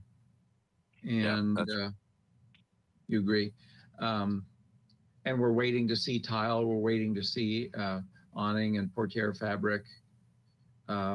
There was some confusion about the off black color, whether that did represent the gutter color, because gutter was not specifically listed in the painted exterior metals, but the black color submitted, I was fine with. You know, if you look at that against a stark black, it was relieved some and had some character to it. So I thought that was appropriate. Let's see, in the dark bronze anodized color for the fenestration, I think we were all fine with that. So that's all I can add, I think. Okay. Mr. Chair? Yes, Commissioner Mann? The tile, which we haven't seen samples of, but I presume that there's going to be more than just two patterns. Is that true? I mean, are we looking at a style of tile here, or are we just looking at, that's what it's going to be, just two patterns? Or are there lots and lots we'll put that into a question for the applicant. So. Yeah, but I think that my understanding is we'll find that out when the applicant comes back with tile samples. We'll review what they present, and it might be numerous different patterns. So we'll find that out. And Mr. Chair, this is Ellen Kokenda. If the applicants wish to turn their webcams back on, they'll be able to respond to these questions. We have many tiles that you have not seen, and so it was not meant to be a final. We like the idea of the faded colors, but we have many more samples to show you for the tiles. And as you noted, we need to show you the fabric samples as well. And just to clarify for the in terms of the tile questions, will you guys bring up by the patterning of it? Are you talking about how close they're set, or how they're staggered, or what was the patterning question, Commissioner Mahan, or Commissioner House, or whoever the tile reviewers were? Mr. Chair, I'm assuming the question refers to the decorative pattern on the tile face and not the details of how it's set. Right. Okay, is that okay? Cool. And you're saying as the applicant, you're saying you're going to come back with a number of different versions of that. Is that right? Yes, I just want to clarify. We're talking about decorative tiles and not roof tiles. Yes. Okay. Oh, gotcha. Okay, that was part of my confusion, because we're looking at the picture of the roof tiles and not having been seeing what all the samples were. I thought they were talking about roof tiles. Okay, good clarification. Yes, and so as I mentioned, we have more than just two. We do like the idea of encaustic tiles because of the faded colors. We understand there's maybe an issue with that, but that's our direction right now, and we can come back with that, as well as the fabric samples for all the fabric on the building. Okay, perfect. That's okay. Good. That answered that. That's clear for me now. All right. Chair, so, Mr. Chair, Commissioner Mahan. Yeah, I question this metal, the black metal, which has a number of 3 and 7 on it. Are you with me on that? Yeah. Number, I question that that's an appropriate color for gutters and downspouts. Gutters and downspouts in El Pueblo Viejo are usually copper and are brown colored. I don't know of any black downspouts or gutters. That would not be appropriate, would it? Let's see. Mr. Chair. Do you want me to answer that? It's not black. If you go back to the other, I don't know where all these pages are, but it's definitely not black. Kirk, do you want to expand on that? It looks black to me. It's not meant to be a black. It is meant to be a kind of a medium gray on the darker side. I think both of these images, they're obviously PDF, so it doesn't quite give the right color. We're not trying to have it be too light, but something that's a little bit darker. I mean, so let me ask you, because I didn't see the samples. Where the sample page we're on before, were those the samples that were seen, like the physical samples? Was that strip of the 7 and 3? Because it looks like the 7 and 3 are on the same sample of metal. Is that what was looked at by the sample lookers? Excuse me, Chair. That's what I looked at. Okay. Yeah, if you can clarify. Kirk? Yes, please. Thank you for letting me interrupt. Number 7 actually is referring to the glazing system. So the Arcadia window system. Number 7 there, that color you're seeing, that's intended to be the color of all the windows, lower level public areas, also guest rooms. The previous page of the material palette. Yeah. So that's meant to be something, the Arcadia, same color off to the side, number 7. That's our glazing system. Okay, number 3 is meant to be, yeah, if you make that bigger, please, because on my screen is even smaller than what you're seeing. Yeah, exactly. The exterior painted materials for the downspouts. Again. And were there 2 different samples that were looked at by the real sample people? Yes. You see 2 different colors? Okay. Yes. And so I just want to make sure we're understanding what's supposed to be what's implied by the sample. So you're saying there was 2 metal samples.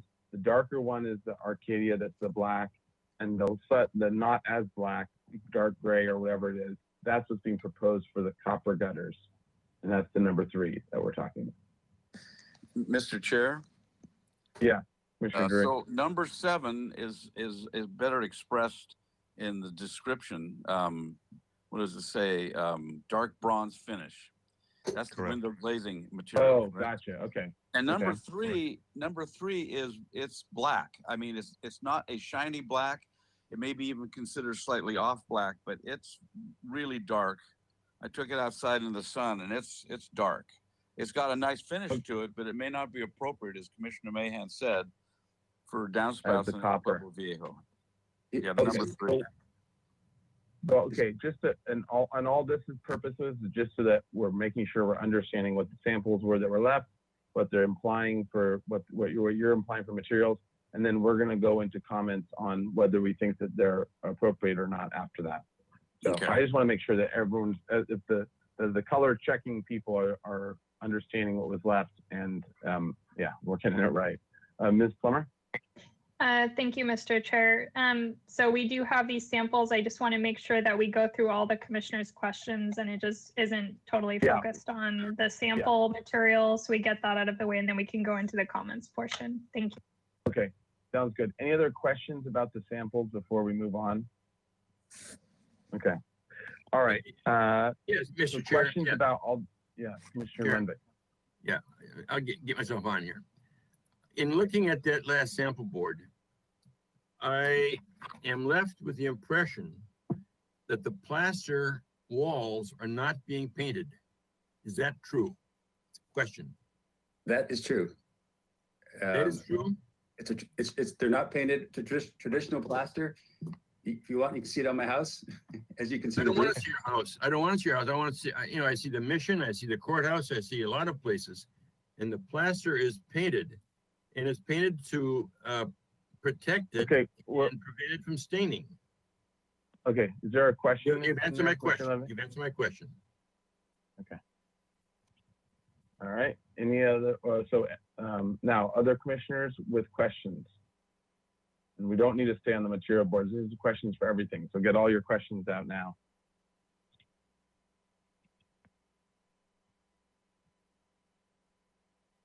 Okay. Mr. Chair, Mr. Chair, Mr. Chair. Commissioner Mahan? Yeah, well, the 2 weeks ago when we saw this and we talked about the issue of whether all of the windows should be the same color or not. And I know the applicant said, well, the courthouse, all the windows are the same color. I understand that. The courthouse is like a great castle, but this is more like a village. And I think it will be very boring for all of these buildings, all the different shapes of these buildings. Well, this is a question. Shouldn't this be treated as a village rather than as a castle? That's my question. All right, there it is. The castle versus village question. It's to the applicant. Could you turn your cameras on? Sorry. Bob, did you want to field this one? Castle versus village. It takes the village. I don't think it's a castle. I don't think it's a village. I think it's a hotel, much like massing similar. And I'm sorry to say it, the Santa Barbara Junior High School. It looks like it was added on over time. It's definitely not a village. A village is 1 or 2 stories. To me, this is a scale much more in keeping with the junior high school. Certainly not as big as the courthouse. But to me, it's definitely not a village. So, does that answer the question or no? I think that answers the question. All right, Commissioner Mahan, any other questions? No other questions. All right, anyone else? Any other questions?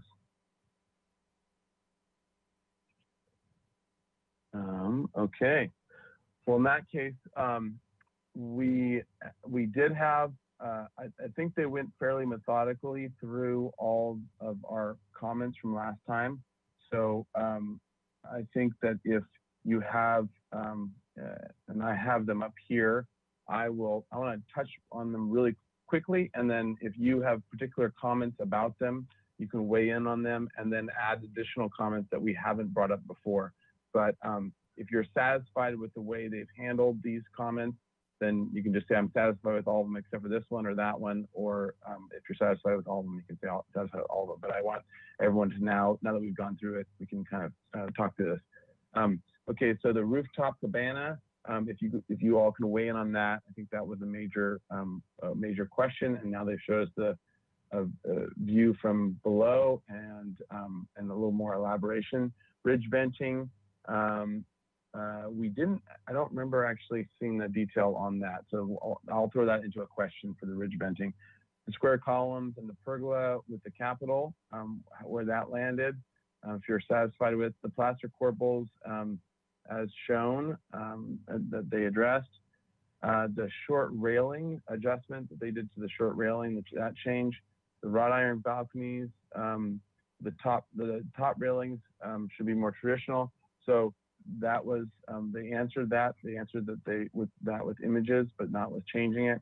The commission, the encaustic tile was reviewed on the material side of things. So those of you that review the material, please weigh in on the material, your thoughts on the materials, or any additional thoughts. And then gutters should not feel machine manufactured.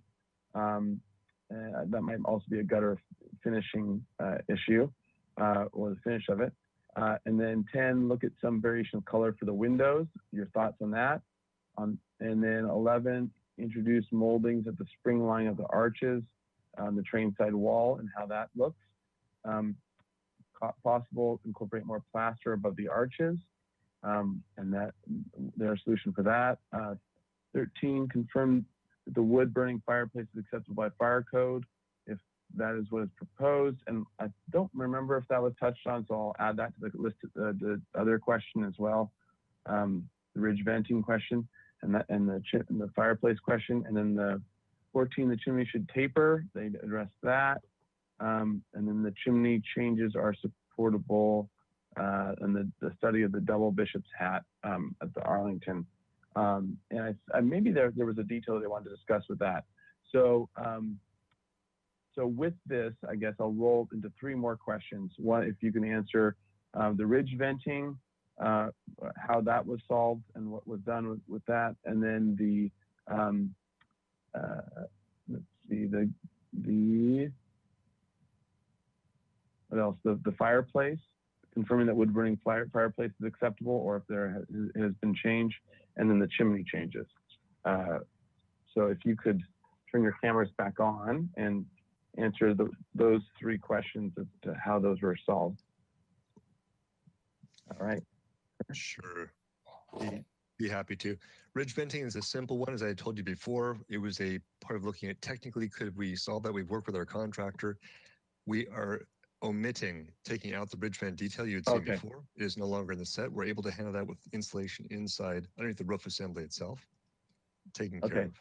So great. Sorry, I missed that. No, because it went so fast, I didn't go through each sheet of details, or else I would have put it. I wasn't trying to hide anything. Okay. So totally fair that it comes up in questions.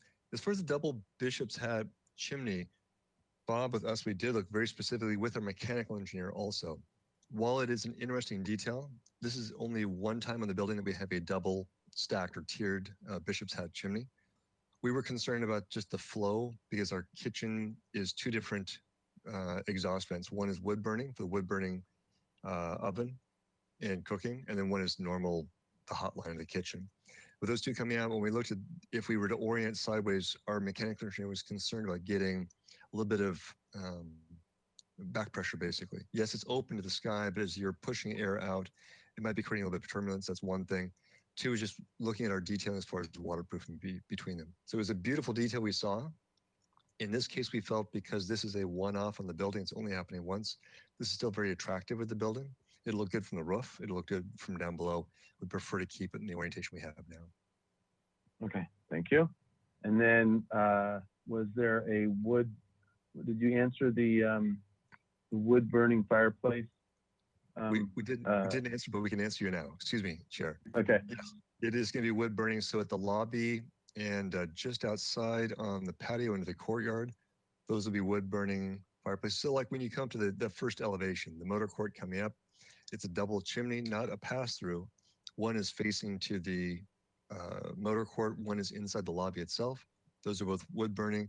They do truly vent. The flue goes up through the floors in between the guest rooms at the mechanical chase and exits out that chimney that's shown in the elevation there. Okay. All right. So, okay. Any other questions from the other commissioners before we roll into comments? All right. Well, hearing none, let's roll into comments, and please comment per what we all that we've talked about. All right. Who wants to lead us? Lead the way, Commissioner House. I'm going to channel my inner Lenvik and say that we've pretty well worked this project over, and I am fine with all the conclusions they've come to as far as railings, as chimneys, et cetera, et cetera. And we do have the fabric samples to look at, so that's actually a consideration in the cabanas. So I have no problem with the cabana itself. What is the appropriate color? That's something that remains to be seen. I just want to say that my comment at the last meeting about the wood burning fireplaces was not whether or not they're wood burning, just that in my experience, the building department won't accept a zero clearance fireplace for that purpose. It has to be a masonry built fireplace to burn wood. So that's not really our concern. It's a building code issue, and the client will find that out if they haven't already. Okay. Oh, sounds good. Yeah. One other thing about color. I would have to agree with Commissioner Mahan that I can't really recall having seen black gutters and downspouts. I would usually either see copper or perhaps painted brown or painted white to match the plaster color. So I think the black, while it could be attractive, is maybe too stark a contrast against the off-white plaster color. And just to also address Commissioner Lenvick's issue about the unpainted plaster, I have no problem with the plaster surface developing a patina of age. I think that's attractive and desirable. And if for some reason it becomes difficult to manage, they'll end up painting it in the future. And presumably they would put some kind of sealer on it so it's not highly absorbent. That can be a problem, but I have no problem with what's proposed. All right, thank you. So who's up next? Mr. Right. Chair? Commissioner Edmonds. Sorry, I saw Commissioner Edmonds before I heard That's you. okay. That's all right. I'll go to you next. All right, All right, I have to move to a Commissioner more Edmonds. comfortable chair. I think it's just beautiful. I really do. I do have a concern as well regarding the downspouts. I can't remember seeing black downspouts, but I do like the black trim around the windows. And, you know, I know we haven't decided on tile, but I do like those encaustic tiles and the colors. And the landscape, I have to say, I was, you know, landscape design, I was impressed with, and love Casa Herrera. So, you know, all of it. I just think it's going to be a great addition to the waterfront. So all positive comments on my end. All right. Commissioner Drury.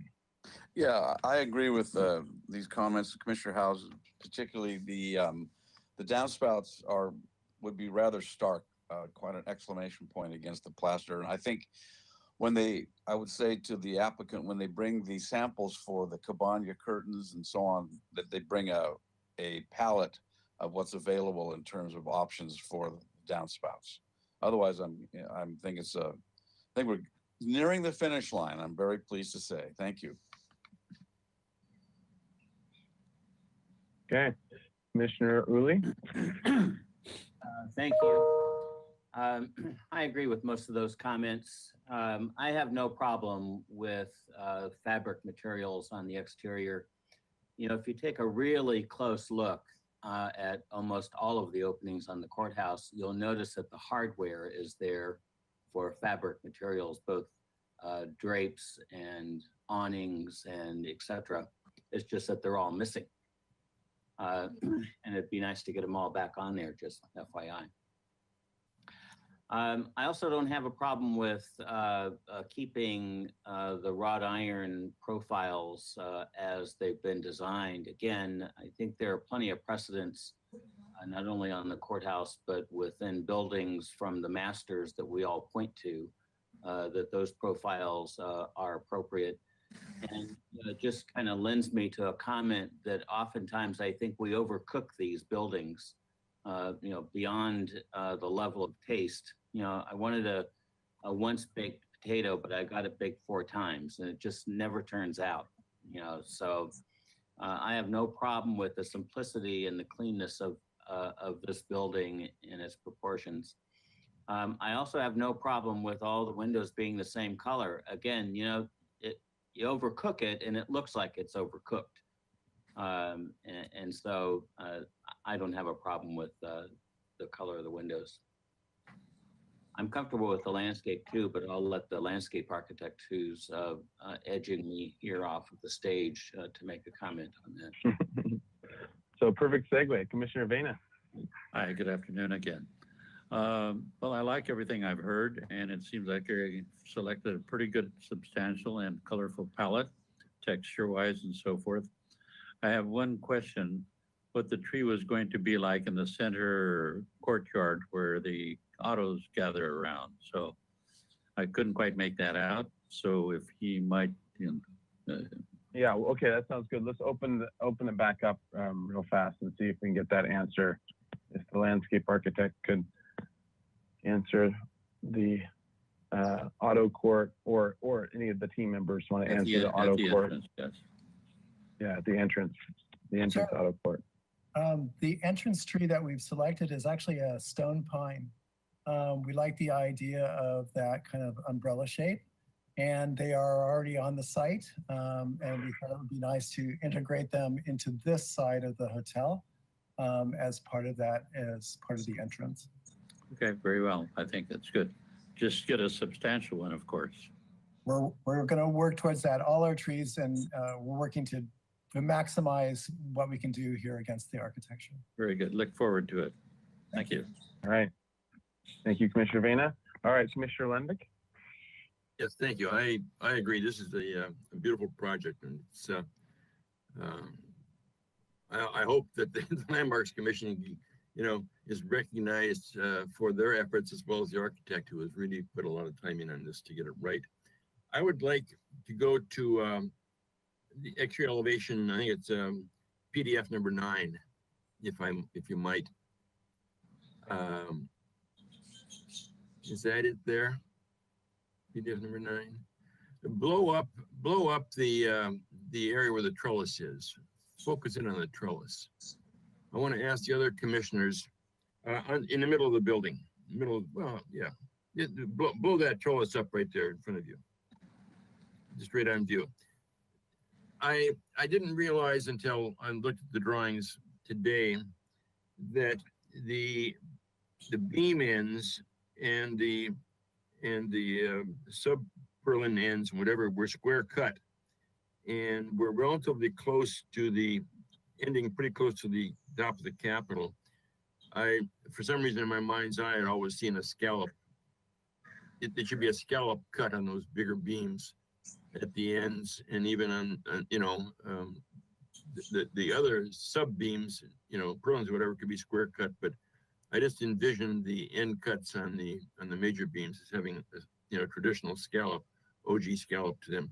Maybe other commissioners have a comment, maybe they don't. It's not worth getting excited myself about it, but I just wanted to point that out. The other thing is, I remember years ago, there was either a guideline or an ordinance requirement that commercial buildings, the plaster in commercial buildings, be painted.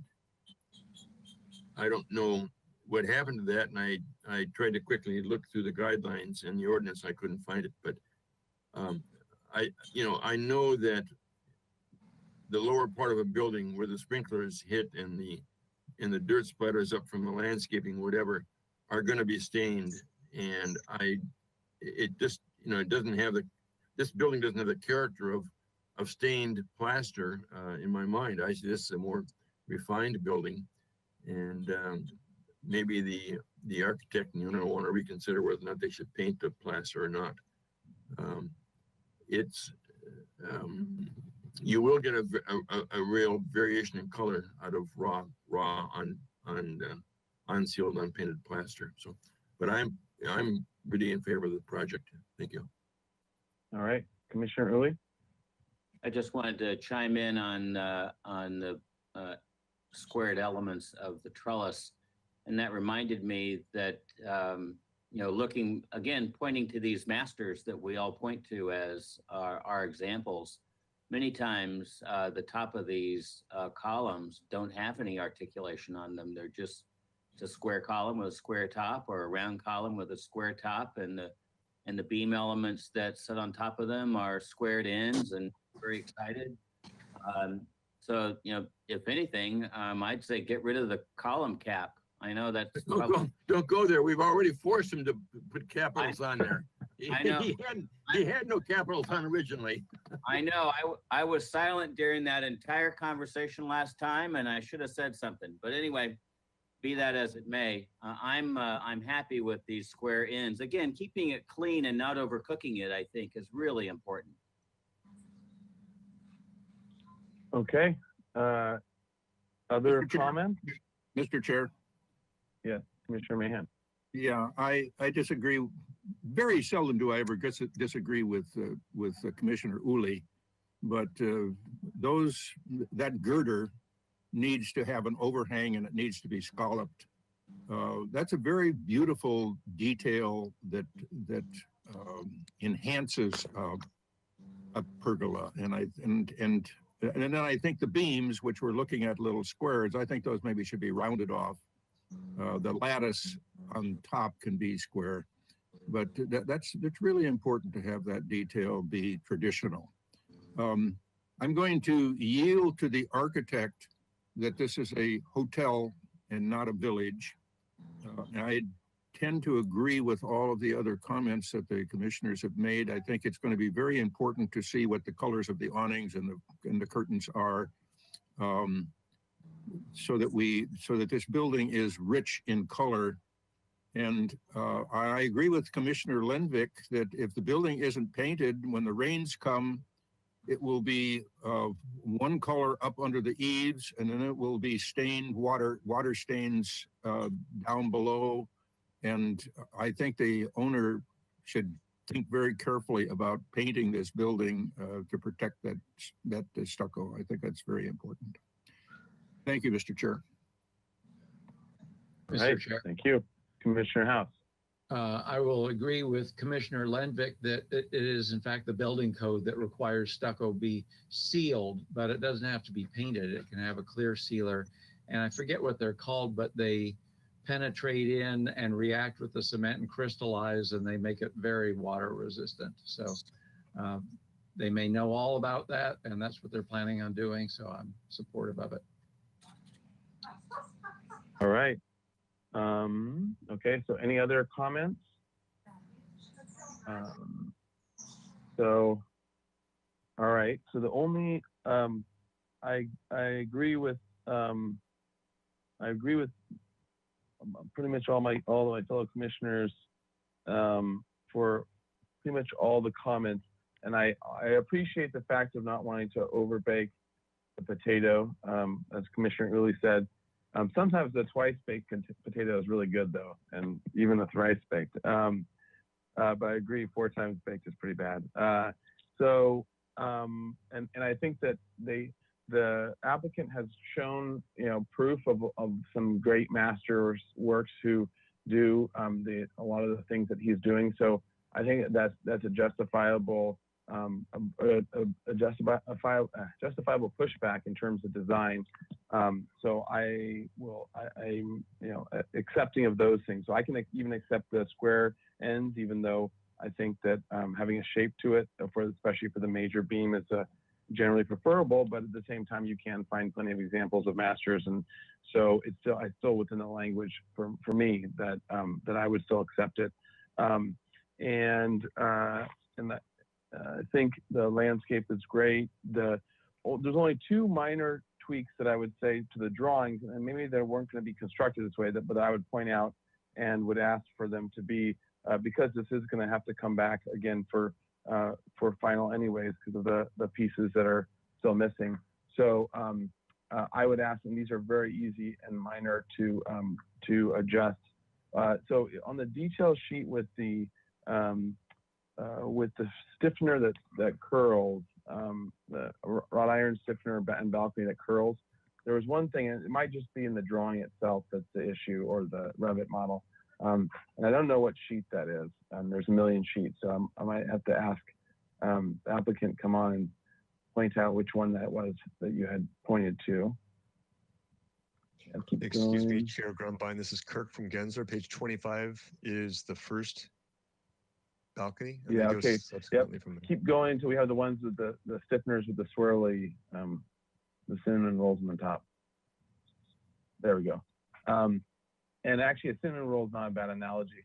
It's a minor thing, but I think you'll find it pretty universally true. When the wrought iron curls, usually you see it start out with the bigger curl, sort of in that sort of golden spiral way in which it starts bigger curl and then it tightens in as it gets closer. And this is sort of the reverse. This is bigger and then coming out and almost touching it. So maybe look at that curl, adjust that curl to tighten inward faster, if that makes any sense. So I would say that, and that's a very minor thing, but I think that's pretty consistent with the historic examples. And then the other one was with the short columns. I think that your solutions for the columns, the square columns, short and tall, with the different varying balconies and conditions and the railings, I think you've worked it out quite well. You solved a lot of the issues. The only thing that still looks funny now, or that looks funny now, is the fact that you kept your capital with the necking the same, which is a pretty extreme necking because you have it equal to the top portion of your capital, the echinus and the abacus. I think you have 6 inches and 6 inches to the necking. And that on the short column, that looks extreme now because it looks like you kind of copied and pasted no matter what, it was all the same. So maybe remove the necking or do something else that shows that extreme example from the short column to the tall column, that you didn't just keep the capital exactly the same and then pulled up and down the base or the bottom. So that would be the only one other super minor detail that I would say. Commissioner Vena?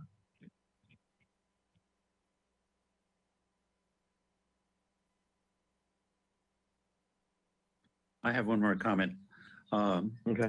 Pardon me for digressing, but back to that center island, I think that they might consider the California sycamores. They'll give them a better scale and a better canopy, and they'll grow faster than the Italian stone pine ever will. Thank you. Okay. All right. So with that, let me summarize the comments that I've heard, and I think this will be at least a lot shorter of a list. And actually, I would add one more comment, and this is a good point to it. Please, on your cover page, change out your drawing. This is one of your worst drawings, and it's such a beautiful project. It's a little bit mean, but you have so many great renderings. It'd be the first one that everyone sees should be one of your stars. Okay, so that was a minor one, but okay. So just in summary, the landscape design. The landscape design is beautiful as well. It's appreciated, and the only additional note was to consider a California sycamore in the entrance auto circle instead of the pine, instead of the stone pine. But otherwise, the landscape plan as submitted is acceptable. The materials wise, the gutters and downspout black color was not acceptable, and a suggestion of a more copper looking color or finish, and or white was also suggested as a potential. So, but the main point is the gutter downspout color is not acceptable, and new samples and perhaps multiple samples would be recommended. The fabric samples as well will be needed for next time as well as additional tile, decorative tile samples.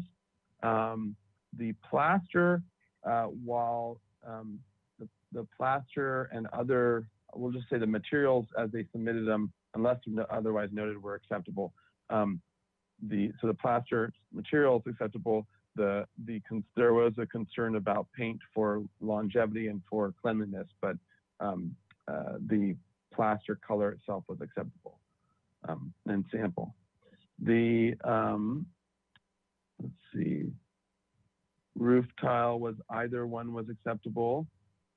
Let's see.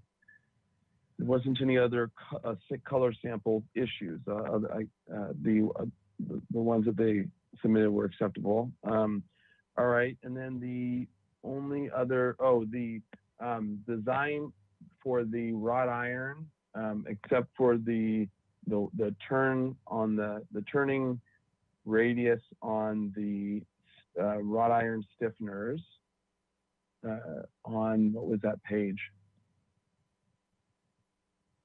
Page A8 144 need to be adjusted to be more spiral-like, not, yeah, more spiral-like, we'll just say that. And then the next on of the columns, and maybe we can flip through and find the short columns as to give an example, short plaster columns.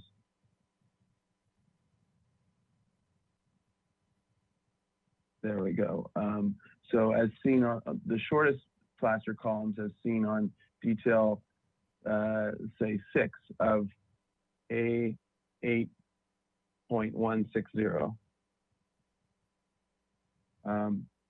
That necking should be adjusted to differentiate the short and the tall column, so that the necking should be adjusted. We'll just say leave it at that, adjusted. So to be not equal to the full size columns. And then let's see if there's any other notes. Yeah, that's oh, and there was discussion, though not all commissioners agreed. There was discussion about having the ends of especially the largest, the major beams of the trellis to have a profile, a more traditional profile than simply squaring off. Did I miss anything comments-wise? Oh, and actually, we should say, because we had weighed in on the cabanas before, it seems like I didn't hear any disagreement with the cabanas as presented. If you do have a disagreement, please raise your voice now about it. Okay, so the cabana design was acceptable as presented. Okay, anything else I'm missing? And so this would be for a motion to come back for final, and I leave it up to the maker of the motion whether it be on consent or to the full board with those comments. Mr. Chair, I just wanted to ask if it was possible to continue as 2 weeks. We're able to make a 2-week schedule. Okay, Ms. Plummer? Yeah, Mr. Chair, that would be possible, yes. And it's up to the commission whether they want to continue it to consent or to the full commission for that, but both are available. Thank you. Okay, thank you. All right, and anything else that anyone else wants to add? Commissioner Uli? At this point, I would be comfortable having them come back to consent. Okay. Is that a Anyone else? motion? Any other discussion? Is that a motion, Commissioner Uli? Sure. All right. Why not? Project continued to consent for final. And I'll second that. Okay. Motion by Uli, second by House. Under discussion, Commissioner Edmonds. Maybe I missed something, but I thought we talked earlier about getting the fabric colors before we went to consent.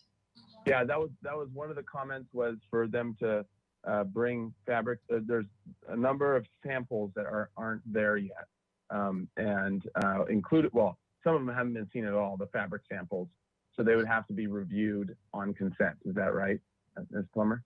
Yeah, so Mr. Chair and to the commission, one of the recommendations that you had was to include fabric samples. If you'd like, I can include Vice Chair House for that consent review hearing. So it'll be Commissioner Mahan and Commissioner House potentially to review those.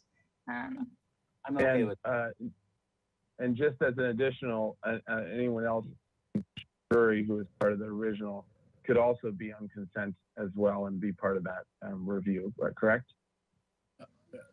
Mr. Chair, would Ms. Plummer set up another look-see on a weekend? Yeah, so Mr. Chair, if they provide physical samples, I would do similarly with what we did last time, which is I would set up an individual meeting with the commissioners to review those samples, and then have it reviewed at consent. Yeah, if that is the direction of the commission. Thank you. Samples at the bus stop. That's right. Sure, all at the bus stop at the same time. It's okay. I'm okay with that as the maker of the motion. So am I. Right. So all right. So now under discussion, any discussion? All right. With that, we'll do a roll call. Thank you, Mr. Chair. This is Heidi Rydell. We'll begin the roll call vote.